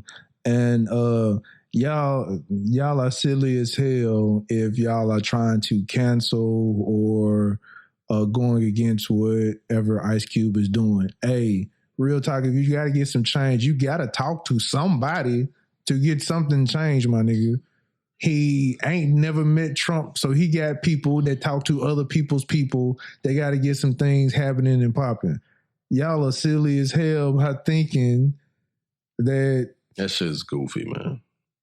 Right. I mean, if that shit's goofy, man. If I got a plan and I'm saying, hey, you ain't getting my vote, and the people who follow me ain't getting your vote, you ain't getting a vote from them if you're not signing this, and this is not happening if black people are not getting this out of this. Yeah. Now, if this person agree to it, cool. How is it that I'm riding with you now? I'm telling you that if you happen to get my voters to come over here to vote for you, all right, cool. That means that you, on your end, is going to provide this for these people who vote for you. Right. Exactly. And the same thing for people who vote for the other side. For the other side. Mm-hmm. They're going to, this is what's going to happen for this community if they vote for you. Right. Okay, cool. Bet you're going to get votes from the community, period. That's what you're trying to get. That's how the political process is supposed to work. And then you got these folks acting like airheads, man. They really are. And they're trying to play it like they're so intelligent. And when I've been seeing posts and it's common sense, right? It's common fucking sense. I've been seeing people post all week and try to be just uber intellectual and you know, next level of dialoguers about the particular you know. I ain't even in politics, and it's common sense to me like this. And they just go through this soliloquy of, you know, basically how Cube got, you know, how he's got to be smarter than that and all this shit. I'm like, man, I think y'all act like this man is some type of fool or idiot or something. You know what I'm saying? He cannot help that Donald Trump, when Donald Trump goes and talks, that he changed it to some other type of plan or bill. Exactly. But it's still the Black America bill that Ice Cube made. Exactly. Donald Trump just changed the name of it to make it his own, like he thought of it. He can't help that shit. Which he's been doing that shit forever. Like, so, man, y'all wild. But again, it was something that Baba Dick Gregory said. He was like, people always want to mess with somebody they know who ain't gonna mess with them. Like, Cube ain't never done nothing negative to his own people. Like, this is the same nigga that made Are We There Yet? Yeah. Stop it, people. Hell yeah. And fuck the police. You know what I'm saying? Right. Like, he's rocking for us. I mean, he's rocking for people, black people. Yeah, he's like, because I understand what he's talking about with this whole minority and people of color. Because you can be like, okay, we'll go ahead and give minorities, and then black people still don't get nothing. Don't get shit because they just give it to white women. I'm trying to get something for black people specifically. Yeah, because you know, I just say this in short, man. A lot of people, they are as far as information goes, they still don't read. And then they don't read for comprehension. No. Then they spot check or they dap just a little read bit, the headlines. just the headlines, and then skim through, and then they got an opinion. That's how I know people don't read, because people who do read would already know that this was given to both sides. They would already know that Cube has been talking about this for almost a year. They would already know that this is basically how the political process works. Mm-hmm. You take your concerns to the individual that if you feel is going to follow through what you are asking them for, right? Right. The black people were Republican at one point in time. Like, how do people not understand that?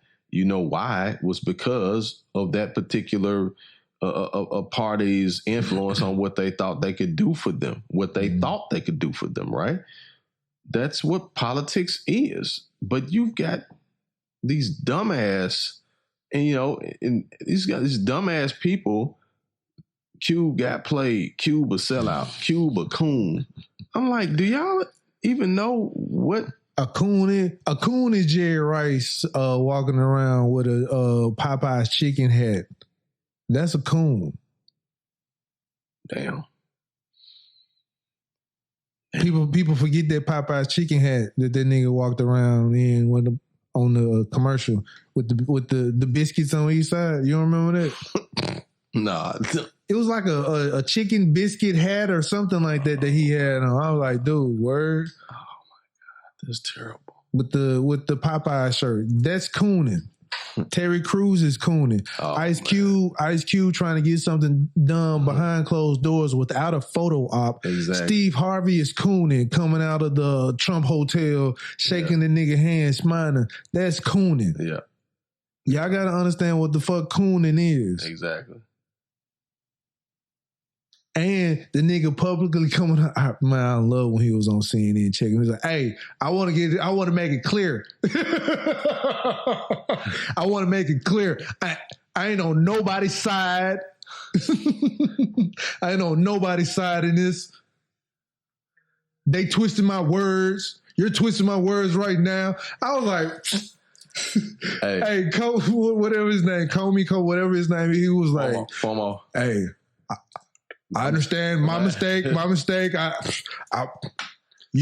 You corrected. I just want to go ahead and make sure everything is correct up to this point now. You're correct now, sir. Okay. I liked every bit of that, son. I was like, all right, bet. Q basically was like, look, man, you motherfuckers, like, you motherfuckers. Like, if you gonna tell my shit, you need to tell my shit, say it right. Say it right. Like, I ain't never heard Q back down from nobody, man. I ain't never heard Q back down for nobody. Like, nobody. Live on TV. Ever. Live. I'm like, why y'all think he finna change now? He didn't get anything out of it. And he looked angrier with this whole beard. Like he got this whole beard. That beard, that shit, he looks like super angry, dude. I'm like, I'm sorry, man, but I'm still not fucking with Cube, dog. Right. You know? He still give you the anger. The hell like, yeah. Like, that's this is like still Ice Cube. No, man. Like, this is Cube, dude. Like, nah, I'm not finna make. Because when he still start getting loud, people start like, hey, hold on. Yeah, he's still Mr. NWA. Yeah, exactly. The most dangerous rap group in the world. Yeah. Hell yeah. Nah, I'm not fucking with Cube, dog. Shout out to Cube, man. Big brother. Shane Jackson Sr., man. Standing up for your people, brother. We love you, man. Yeah, we gotta quit tripping. We gotta quit tripping off that. And I think on a lighter note, I haven't really been seeing people talk about it, but watch Power Book. Yes, sir. Mary J. Blige, shockingly, is doing very good acting wise. She was out of her zone in the Umbrella Academy joint. So I can see where she didn't do too well. Mm-hmm. But on Power Book, I'm like, okay, all right, I can see it. She in her element. Yeah, she is. I can see that. So it's been pretty good. I got to catch up. I didn't watch no Sunday shows, no weekend shows really. So I got to catch up. So actually, it didn't even come on last week. What? Power Book. Yeah, I think that was, they did the mid series finale. So it'll be back in December. Gotcha. Okay, gotcha. So on that note, yeah, I ain't got nothing else. Yeah.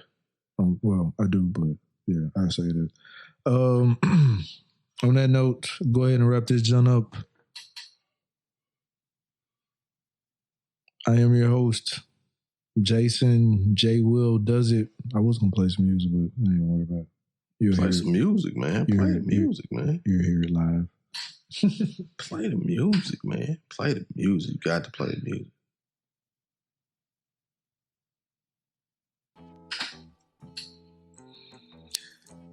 And yes, I am your host, Jason JWILLDOES. And I got my guy, Ivan. Who I be? The Grizzly, the Great. While he watches his old thing, Cowboys get dusted. Man, I'm not at halftime. I'm not wasting my time looking at that. And we are the Off on the Tangent podcast. We wrapping this joint up. Episode 55. Double nickel, like MJ at the Garden. And we getting up out this joint. Holla. Holla back. Peace.